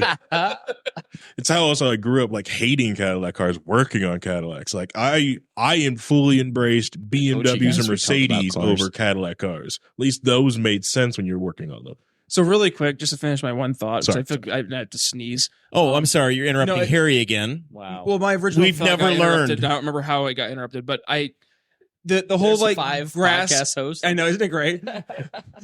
It's my show, damn it. Oh, half a second of silence. Must talk. No, but in all seriousness, like the grass is always greener. Like no, like embrace the like you're saying like small town Indiana is great. Small town Indiana is great. Like the fact that not only are you able to have the impact in your community, but like the influence and build those relationships with people. Like I've been here 2 years. And I think, Jerry, I mentioned to you when we were at the Christmas walk, I was like going around and I was like, oh my God, I know people here this year. And it was really cool. Like 2 years later. they're like, Hilariously, "Wait, this is only Yeah. the 4th time you've seen Jeremiah since you've lived here because he travels. He's usually like camping up in like the Great Lakes. Brian sees me seasonally. It's very true. Or when he's From watching my November- cats. I'm on Christmas break. and From so- November to March, I keep my Henry County hours where you may see me here Yeah. on the weekends. Yeah. But it And it's the time of the year I hate the most, by the way. but it's so alienating. 'Cause like when I was in Philadelphia for 7 years, like you are just a number. And it's very weird to put that into context. Like just driving around, seeing people that every day that I've seen, like you see consistently, there's just something to People it. start to become an inconvenience and not other people. Okay, Right. we'll leave. The Let's other- see how they feel about We Are Libertarians. The other thing with the small towns is you got to work on the town councils and to get rid of the no fun wine moms that plan a lot of different things. The ones that go like, oh, we don't need alcohol. Screw you. We need shots. Okay. Lawn chairs, coolers. Yeah, I think there's a huge movement in society that I'm happy about where it's like, I don't know what I was watching, or maybe it's Married with Children, or just like that. Everything is very sexual and everything is very cynical and everything is very gross. And like Ted Lasso comes along and just feels like this breath of fresh air where it's like, Yes, loved it. positive. Season 3 is intentionally garbage, positive. but I don't agree. I I know think you it was don't. better than that's season why I 2. had to say it. No, I thought season 3 was pretty good. It I'll kinda- fight you.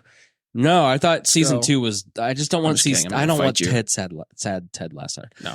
But like The whole series is great, but season 1 was the best. Oh, but my just God, so good. yeah, it was like So good. revolutionary because and it wasn't even that good. It was just that somebody was happy Yes. and it was Yes. family It was- friendly. the glass was half full. Right.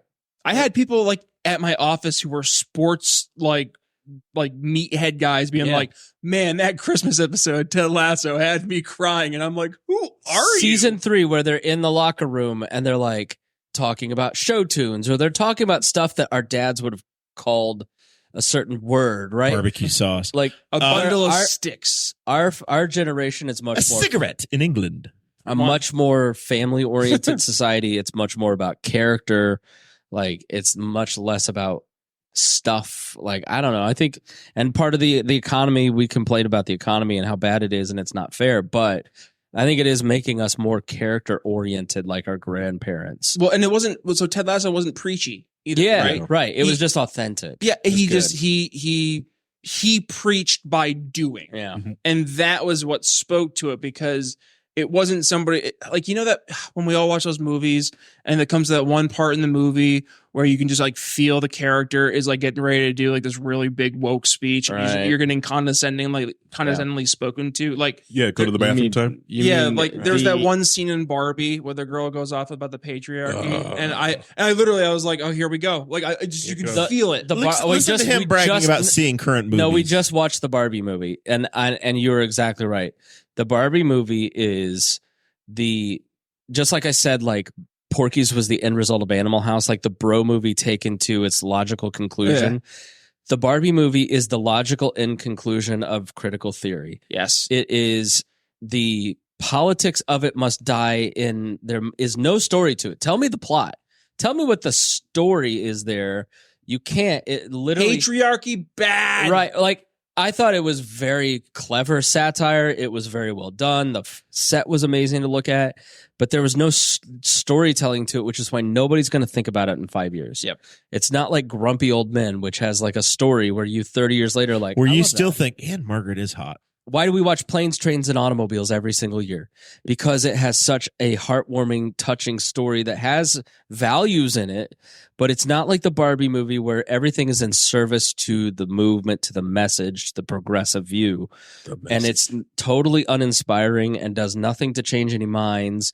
It may make people think. I thought it was way better than it was sort of made out to be, but it still wasn't a great movie. So- Right. Yeah. It had its points. yeah. But it just went off the rails when they were just too busy trying to push something. Yeah. We One of just the had biggest our feminist in my life was like, she was like, "Oh, okay, groundbreaking. The man's an idiot. Groundbreaking.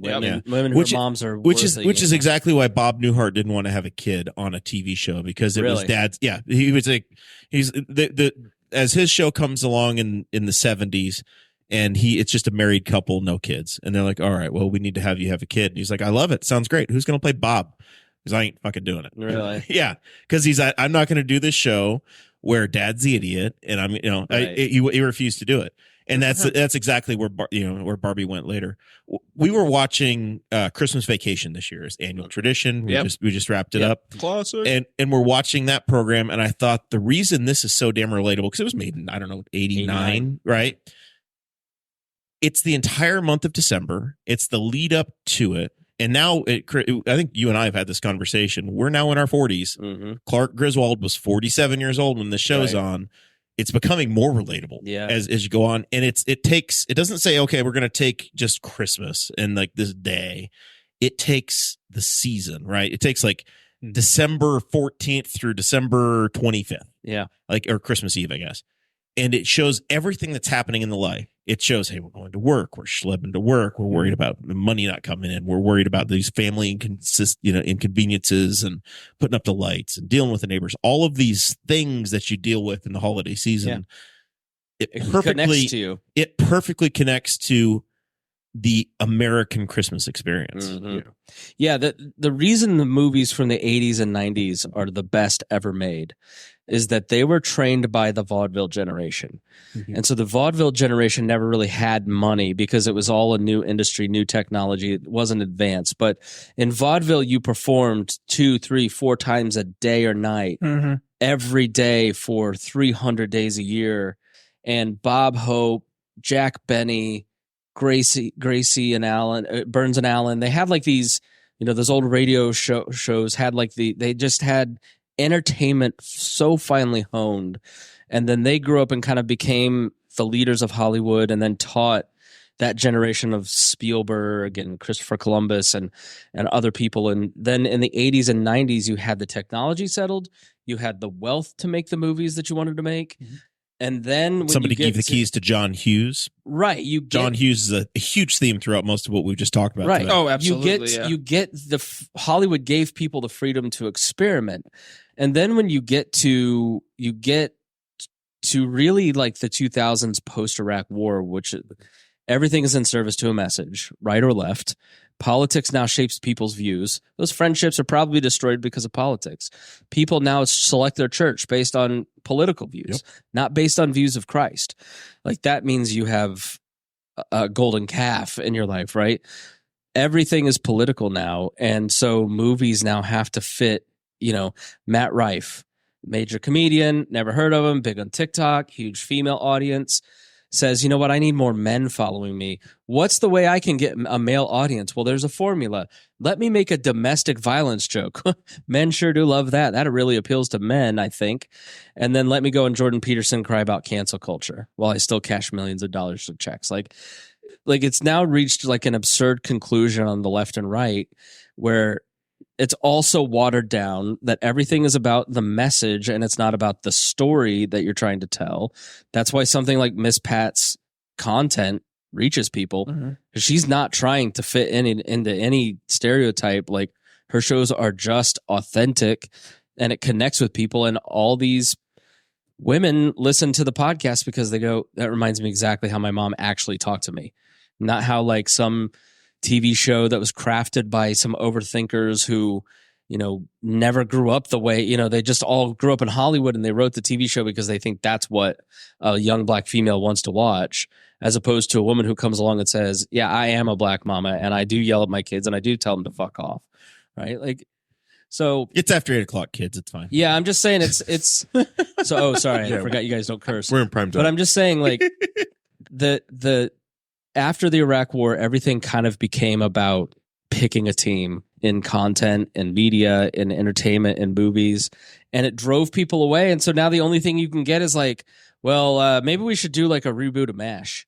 Well, so maybe yeah, we should do a reboot of this. Everything is a reboot, and it's nobody's making those movies from the 80s and 90s, and even like they really stopped. Like they really stopped when Iron Man came out and they went comic book movie because they no longer said, hey, we're going to focus to an American and a Canadian speaking audience. They said, we're going to take a movie that we can make one time and we can spread it across the world and we can't afford to do anything else. We can show it to everybody else. Yeah. So your narrow casting of movies has gone away. You have it in podcasting form, you have it in YouTube, and you have it in shows like Ms. Pat Saves the World, but you don't have it in the general audience movies anymore. No, because they can't afford to do it. Yeah. So they can't afford to take the risk. You get the trashy Marvel movies. Yeah, you get what they know they can make money on. But that's the thing that I disagree now because Disney just showed us they'd lost over $1 billion this year trying to rehash what used to work. Indiana Jones lost them like what 200 something It was a good million movie. It was dollars. better than Crystal Skull. That was wasn't not a good movie. Yeah, It was not better than Crystal Skull. I will watch Crystal Skull in the It movie lost theater them $200 tomorrow. million. No. Marvel's lost them. It was you're, the you're worst. talking about grossing- people who are stuck in a framework that they can't get out of. No, but because I'm they're saying, locked in by shareholders. But that framework though used to work because they did 26 movies from the Marvel universe, but they were all crafting into a story. right.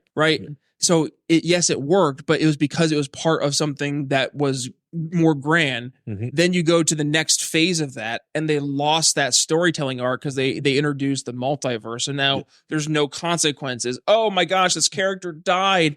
Oh, just kidding. That was in Right, multiverse yeah. like 623, right? So you all of a sudden now lose the ability to tell that story, and then you go back. I mean, yeah, like Crystal Skull was garbage, but I mean that's not even the point so much as people are just tired of seeing the same story just retold in a different way. Frasier's on the air again. Are we just a post movie Corey culture Fraser. at this point? What did you say? I said we could just be a post movie culture. I don't think I don't think to we're be. there. That I don't no. think I mean maybe like I think you can watch a YouTube video and there's this guy named Dean Lantini that I watched that talks about Christian stuff. And his videos are him just talking about characters in like the mega evangelical movement. And it's basically like you're watching a storyteller give his opinion on these characters. It's basically like a movie, but it's just a dude with a DSLR and a mic. Like it's all niching down. The problem with like big broadcast mass media is you're no longer ever going to have what you had in the 80s where you had defined channels. You now have everybody based on their hyper niche every second. Do you know the I one would place? never watch Grand Theft Auto 6 videos. The one Ever, place we right? get But together. that to use awesome. The one- The one place we get together. Five, yeah, The NFL. Right. And We- that's going away. Sports is the one place that we all refocus. That's why the Super Bowl is the and biggest it's event not ever. going to be that Bingo. way for much longer because but the thing is people are doing storytelling. They're just and they are attracted to storytelling. They want it just within the characters that they want to choose. They're programming their characters. And so Disney can't exist 50 years from now in the same way, 10 years from now in the same way. Like Luca I thought was a good movie, but that Red Panda movie was awful. Like It wasn't for you. no, it's awful. It wasn't It's for awful. I think Little Mermaid is an awful movie, you. It wasn't for you. but it's a good story. Aquafina was great in that movie. That movie wasn't for you. Could go. No, love it. Luca, great story. There are defined rules. Listen, of story. old white man, that movie wasn't Right. made for No, you. It wasn't for You could you. dismiss it, but guess what? Audiences agreed with me. There we go. And Money's that's- agreed with That, and that's the part that we have to kind of go back to is like it used to be that you would tell a good story and then you were rewarded right. at the box office, whereas now you kind of expect you're trying to make that formula. It's like So this is you're- why tonight we are announcing that Chris Spangle is starting his own production company, and we are making Uncle Buck too. That's right. Well, there's a Starring reason. Chris Spangle. Like The Ron Red Milford. Buck. All right, shout out to Ron Milford, who's a great dude who lives up in northern Indiana. He watches this podcast every single week. Absolutely. Right? He became aware of me through Bob and Tom. Then he started checking out other stuff. But why does he like this podcast? Because he sees people like why does Craig DaCosta watch from Hawaii? He supports the Brian Nichols Show Because Craig says it reminds me of all the dumb idiots in my town. It's you guys are Mayberry, you're Andy Griffith. That's why that show still works. It's just entertainment has changed to the point now where a guy from I think it's Warsaw, Indiana, will watch Newcastle people. Is it talk Wabash about or stuff. Warbash or Warsaw? Warsaw. Nobody knows. It's But- impossible to know. You know, it's not something to be mourned that that Marvel movies are the only movies they can make. It's a great opportunity for you to buy a DSLR and become a character like these two, Yes. you know, and God damn it, do I'm your genuine. own content. Yeah. walk away, make your own. Yeah. Yeah, it's a perfect opportunity for it. There's tons of different venues for you to release your own content. I don't know Add your what content out Harry's watching and talking about half the time in our posts, but we're still friends. As much as I would like for this to be an old school wall episode on a Saturday morning where we go for 4 hours, Let's go. it is a school night. And I some got- of us, It is true. I got yoga Some at of us- 5:30. some of us have work in the morning. Oh, I'm on vacation for 2 weeks. I know. I cannot believe I You want to messaged do some Chris yoga and I tomorrow? said, I don't know what we're going to do this week. Maybe I can get Chris to come out. I said he's going to tell me no because this is his hibernation period.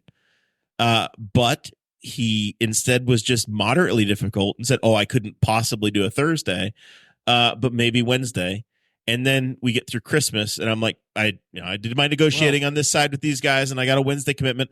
And yesterday, Spangle's like, "Oh, is that still on?" I'm like, "Yeah." And then Harry, just out of curiosity, when did he contact you? And was it Sunday? Or Contact, yeah. It was like All Saturday. right. And honestly, when he messaged me, I even was like, yeah, so like which Wednesday in January? I had to, it was like, what, this one? I literally, you could just look at the text. It's like, I would have loved to not have come here. I would have loved to have stayed home. But as many of you know, I am now married, which means I can no longer relax in my own house. That's not allowed when you're married. So Newcastle looked appealing. so true. Sitting around and watching Hitler documentaries for 2 weeks straight is no longer on That the version agenda. of Chris is dead. That has been murdered. Not dead, murdered. Sad. Brutalized. Sad. Oh, what are you doing up there? I need help cleaning the house. Well, why are you so grumpy all the time? I don't know. Maybe it's because you won't let me watch Monk and play my video games See? by myself. That's why you All gotta right. get a smoker, be outside, chopping wood all the Yeah. time. You've got to choose a side. Coming out here I had- now was my hibernation because I got an hour to myself. Well, Yeah, quite Hey. a bit more. You were at Pizza King at 4:45, and it's 9:30 now. I love my wife. She's he very was, good. he was eating lunch with the 4 o'clock senior citizens I crowd. am See him joking. 1 hour. I love my wife. She He's lets told me he's do very very happy. But Some there is people- a grain of truth in it when you have a family and you've got a wife. Like things are different than like 5 years ago where I could just sit for 2 weeks and not answer the phone and not go anywhere. And so something like this is fun. but- So we are at the point in the show where we do our final thoughts. Christy Avery is politicking for 4 hours. I know, 4 no. hours. 4 hours. Christy, here's how you get 4 hours. You press rewind and you start from the beginning, and you catch the hidden nuggets in here because they were 7:44 is when we 7 hours. We're started. an hour 40, and I think Yeah. we were around 30 minutes on our Patreon part. Our Patreon segment was I'm pretty long. definitely tired. You not look even at feeling it. it. I can see it in your I can face. see you too, old man. You and me both are like. Diet Coke That's said it. pizza. All right, real quick. I'm That's trying to why work I'm my way into wired. final thoughts, but this, I'm trying to get out of here before my house alarm sets at 10. I don't know if I can remember the code. You haven't been out that long, huh? Dakota will be sleeping in the truck tonight. Chilling. let's- don't let him lie to you. He gets called out for late night calls all the time. He makes money. Final thoughts, Harry. What have we learned today? What have we forgotten? I know that both Dakota and Brian rudely interrupted you many times. So please finish your thoughts. Tell us about that Cadillac. Did it have leather or cloth, vinyl? Well, tell us, finish your thoughts. Let's clean things up tonight. First off, Cadillacs are junk cars. Don't buy people Cadillacs. Any dad out there who bought their son a Cadillac for a first car, it's because you secretly hate them or want them to understand why engineers suck. You know you are. Anyways, I like to also give a shout out to honorary key holders like Christy out there. Thank you for listening. And it's low key on the WAL Libertarians Network, not low key wall anymore. It's low key on the WAL Network. Okay. Okay. We're just low key. Just low key. that. The show's just low key. Sorry, it's just low key on the on the Blame him. network. He said it Yeah. wrong the first Yeah, time. it's- I didn't approve this change. That's so the- that's you the- didn't clear that's that. Is, the, that why, is that why there's confusion? That's the name. Sorry, that's the name of the You show. know what the picture should be? The little logo should be the key from his old apartment. I am messing with the other yoga because I am creating like another podcast here coming up because shoot. I'm separating the two podcasts going in two different directions. You're divorcing yourself? I'm divorcing the So two you're gonna have co-hosts, so one I'm low taking and key. Reinhold to the left and taking him so we just talk politics and then kicking Taking him more to the left. yes Good and God, then help us. and then kicking Vincent to the right, doesn't need and help. we're going to do like more of a culture-oriented podcast. Yeah, so I haven't been invited on Low Key Wall on the Wall Network. it's just low key on the WAL Network. Uh, in like a year and a half. Oh, It's been a long time. We because It's been apparently maybe it was because I serial mispronounced the name of the program. yeah. Program. Wow, yeah, a little Make bit. it down. Are we in Soviet Russia? The boys didn't play well Friday night, but maybe we can get a better program next year. You know the YouTube thing that's been really fun is that somebody got Those are called the programs. Never mind. Totally different than somebody started a YouTube channel with James Carville where he just stands in front of a whiteboard and explains Louisiana history. Really? Yes. What? That's awesome. Oh yeah, it is. He is just spilling the tea on because this dude from the new speaker of the House, Mike Johnson, is a Louisiana guy. Oh yeah. And that Said triggered the new pecker of the house. the new pecker of the house.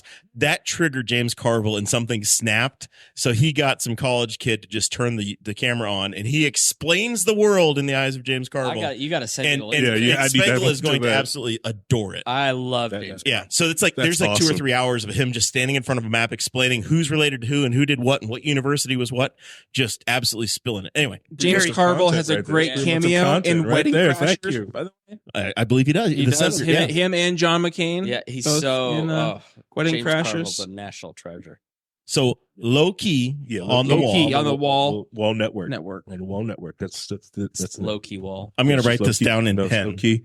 Just low key. We'll discuss You're this gonna on get Chris you're gonna Spangle. get in trouble. Your year-end interview is not going to go well with this attitude, Harry. It's fine. It's jeepers. Got quite the Spangle. attitude, Harry. I have reason why I'm so confident in it is because in my contract I had an automatic renewal for 2025. So I'm golden to that. Automatic renewal. I got to speak to my nieces about this. Yeah. And it's Harry's much better at negotiating That's than right. you are. You had no chance. My 9-year-old niece runs this network. yeah, it's fun. Are you What? gonna make some time for dear leader here? Or are you gonna use all the time up? Dakota's going to turn into a pumpkin. I thought about just filibustering, just taking it all, but no, that's pretty much it. Yeah, you take it. Filibuster. The gentleman from McCordsville will cede his time. I am not from McCordsville. Fountain Town? What is it? Wow, It's a secret. Fortnite? It's a great video game. I hurt my I feelings. crank it nice. Harry It's lives like there, nobody's business. Lawrence. Yeah, just keep going. It's fine. It's fine. You know, I don't it's have fine. anything. No, I'm not going to make it home to watch myself on TV. But you can. Set your VCR. BT. That's the greatest first world problem that's ever been spoken on this show before. I'm not going to get home to watch myself on television. Ridiculous. Whoever talked and took us on all these We've had some former politicians in here, but that's the most entitled statement I've ever heard.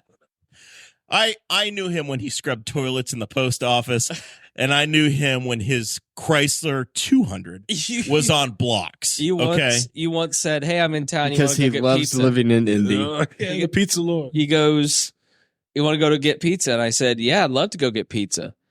And I said, "I'm going to be honest with you. I have $7.50 to my name." And he said, "Oh, that's fine. Yeah, we'll go." And then when the bill came, I gave him $7.50, and he looked at me and he said, "Where's the rest?" And I go, "I wasn't lying."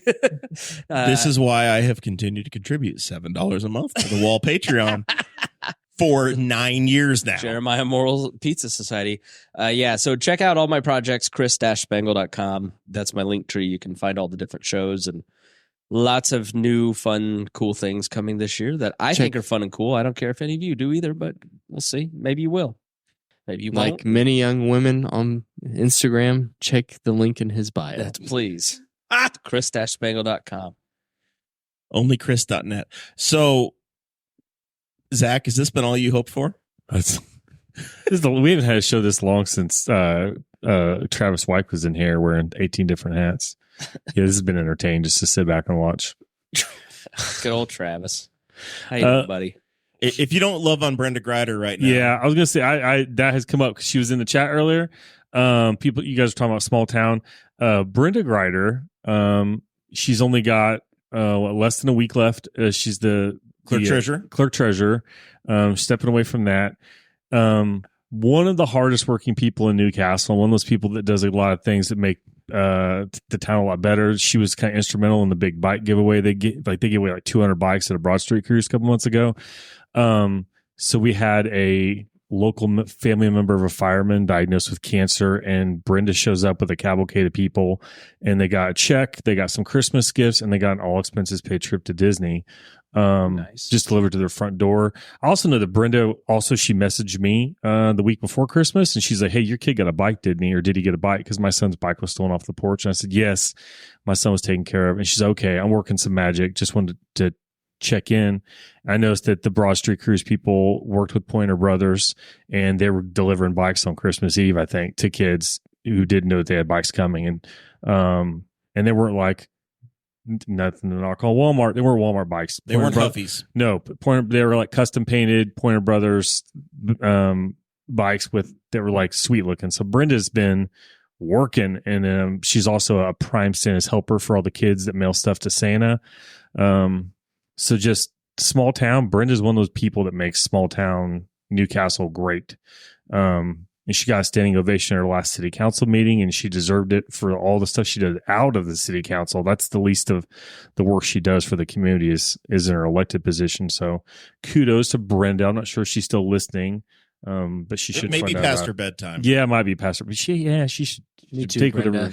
whatever vacation time she had, just burn it. Dakota, the youngest person in the room, is Yeah. exhausted. Yeah, It's true. Dakota, when I met Dakota, he was 77 years old on the inside.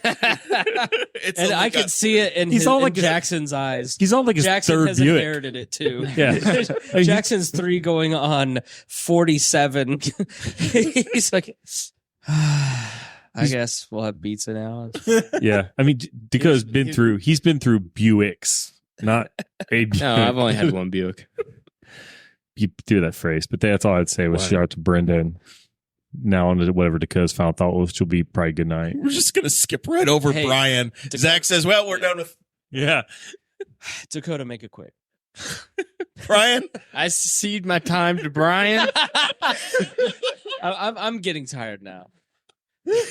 I've grown Brian, Brian, you have no more than 10 minutes to tell us you love us.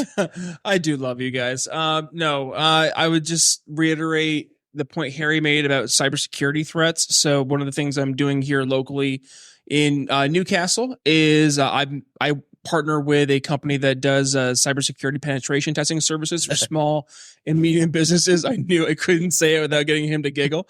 But no, it's going in 2024. A lot of companies, especially if you are in a regulated industry. So I do a lot of work with like credit unions, banks, anybody who has any private information, has to deal with like HIPAA, PCI, stuff like that. So if you need to have a penetration test, I know I just gotta say it one more time for Chris. Please give me a shout. Brian Nichols Consulting. I'm located right here, literally next door, on Ray Street. So yeah, happy to help. And, Somewhere north of Q. Did you say for the pen long-time test? listener. pen test. Yeah, I'm gonna say penetration test one more time for Chris, just because, just to get into. If you need penetrated, call Brian Yeah, Nichols. yeah, there you go. 765 Now, will I give you a 529. shout before or after the penetration test? You know, it depends on how much we find, Chris. During. Really, it depends on how much we find. Yeah. No, other than that, though, no. Brian Nichols Show. You can find that wherever you listen to podcasts. I've been doing the show since 2018, so I got 800 episodes. It's wild. And other than that, no, I love being a part of this great network. It's good to do these in-person conversations. So usually my conversations are like on a computer screen. So Isn't it nice to get invited on a show once in a while? sure is, Jer. Name me a Saturday First where you're off- ever in town. Yes, right. You're never in town. We invited you. I did You not invited- ask for the finger Friday night pointing. at 9:00. That's his fault. That is my and you invited me the day No, before that's- saying you qualified your ask saying, I know it's probably a long shot. I'd forgotten. We decided on Wednesday. I was so then- upset. Friday came along and he goes, did you invite Brian? I was like, shit. I was so upset. And I would have been able to probably figure a way to make it work, but then I was like, just It was- 24 hours, 9-month-old, just no. I get it. I mean, I have a younger child, but I made it. It's okay. It was a Brian episode. Congratulations. We needed You did. Brian for that episode. Dakota, Sorry. what have we learned today? Nothing much. Dakota. It was entirely a waste of time. I'm sorry I was here. Dakota is struggling to stay awake I'm right just now. tired. He All I can say. ate 7 chocolates and I then ate a- fell asleep. But it's chocolate. They're literally 4 years old. Tired. A finger dip Last of night we honey. had a candy party. Reagan and Matthew went to bed at like 8. And so Eleanor and I stayed up till like 11. And she ate too much more candy than she's ever eaten in her life. And then she's running around, wondering, can I go to bed now? That's exactly what happened with Dakota right now. That's exactly what's happened to me. I've been up since 4:30 though. Same. It's just the way it is. I'm tired. Should do more yoga. I was Yeah, up why at don't you work 4:30 out? exercising. That's what I was doing. Same. So You ex- I'm just saying. we're exercising all your alone. point is All right. So next week's show, we will be here on Thursday. We will be here on Thursday. We have secured an interview with former state representative and new town councilman for Louisville, Indiana, Tom Saunders, the Honorable Tom Saunders. He got promoted. He is on his book tour. He and Daryl Radford have written a book. It's his tell-all from his time in the State House. It's going to be a must-have for Henry County historians and those interested in what has happened the time Tom was in the State House. The man went from being a janitor in the county courthouse to being a state legislator for over 25 years. So I'm excited to have them come and tell stories and see where it goes. is Daryl coming too? And Daryl Radford will be here as well. So it's going to be a great show. I hope Dakota can stay up for it. It'll come on around 7:00. So it'll be an hour and a half, 2 hours after the sun went down. It's going to be a struggle. It always is. Jeremiah's wife is waiting in the parking lot. All right. It has been for like 20 minutes at least. She's ready to go to bed and she had to pick him up. Yeah. With that, It was 12 minutes ago. She's like, wait in the parking lot. I will not be home by 10 for those wondering. with that, thank you for participating. This has been great. We will see you a week from tomorrow. One more thing. Jesus. Matt Whitliff and I are history nuts and news junkies, and we forever talked about how much history applies to modern politics. And we often fail to see the parallels in the past. So he and I have embarked on a long journey from antiquity to the present, where we're going to illustrate where our ancestors can help us build a better future. So subscribe now to The History of Modern Politics to get the full backstory on our current events. There are 2 episodes a month, and they're available now to subscribers of WAL Plus or at historyofmodernpolitics.com, or you can subscribe to the public podcast feed to get episodes in 2022. In the span of 2 years, podcast advertising has become a billion-dollar industry. Why? Changes to social media and search engines aren't getting the same results as they used to. And let's be honest, why would anyone want to financially support them? Plus, the loyal audiences of audio brands have a better return on investment. Need more convincing on that?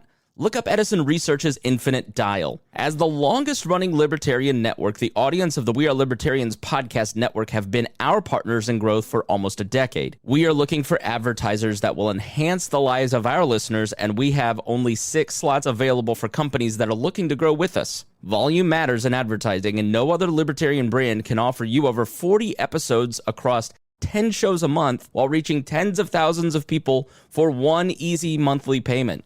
It is simple. Email me now, Chris Spangle, at chrisspangle.com, and let us start supporting your business as you support ours.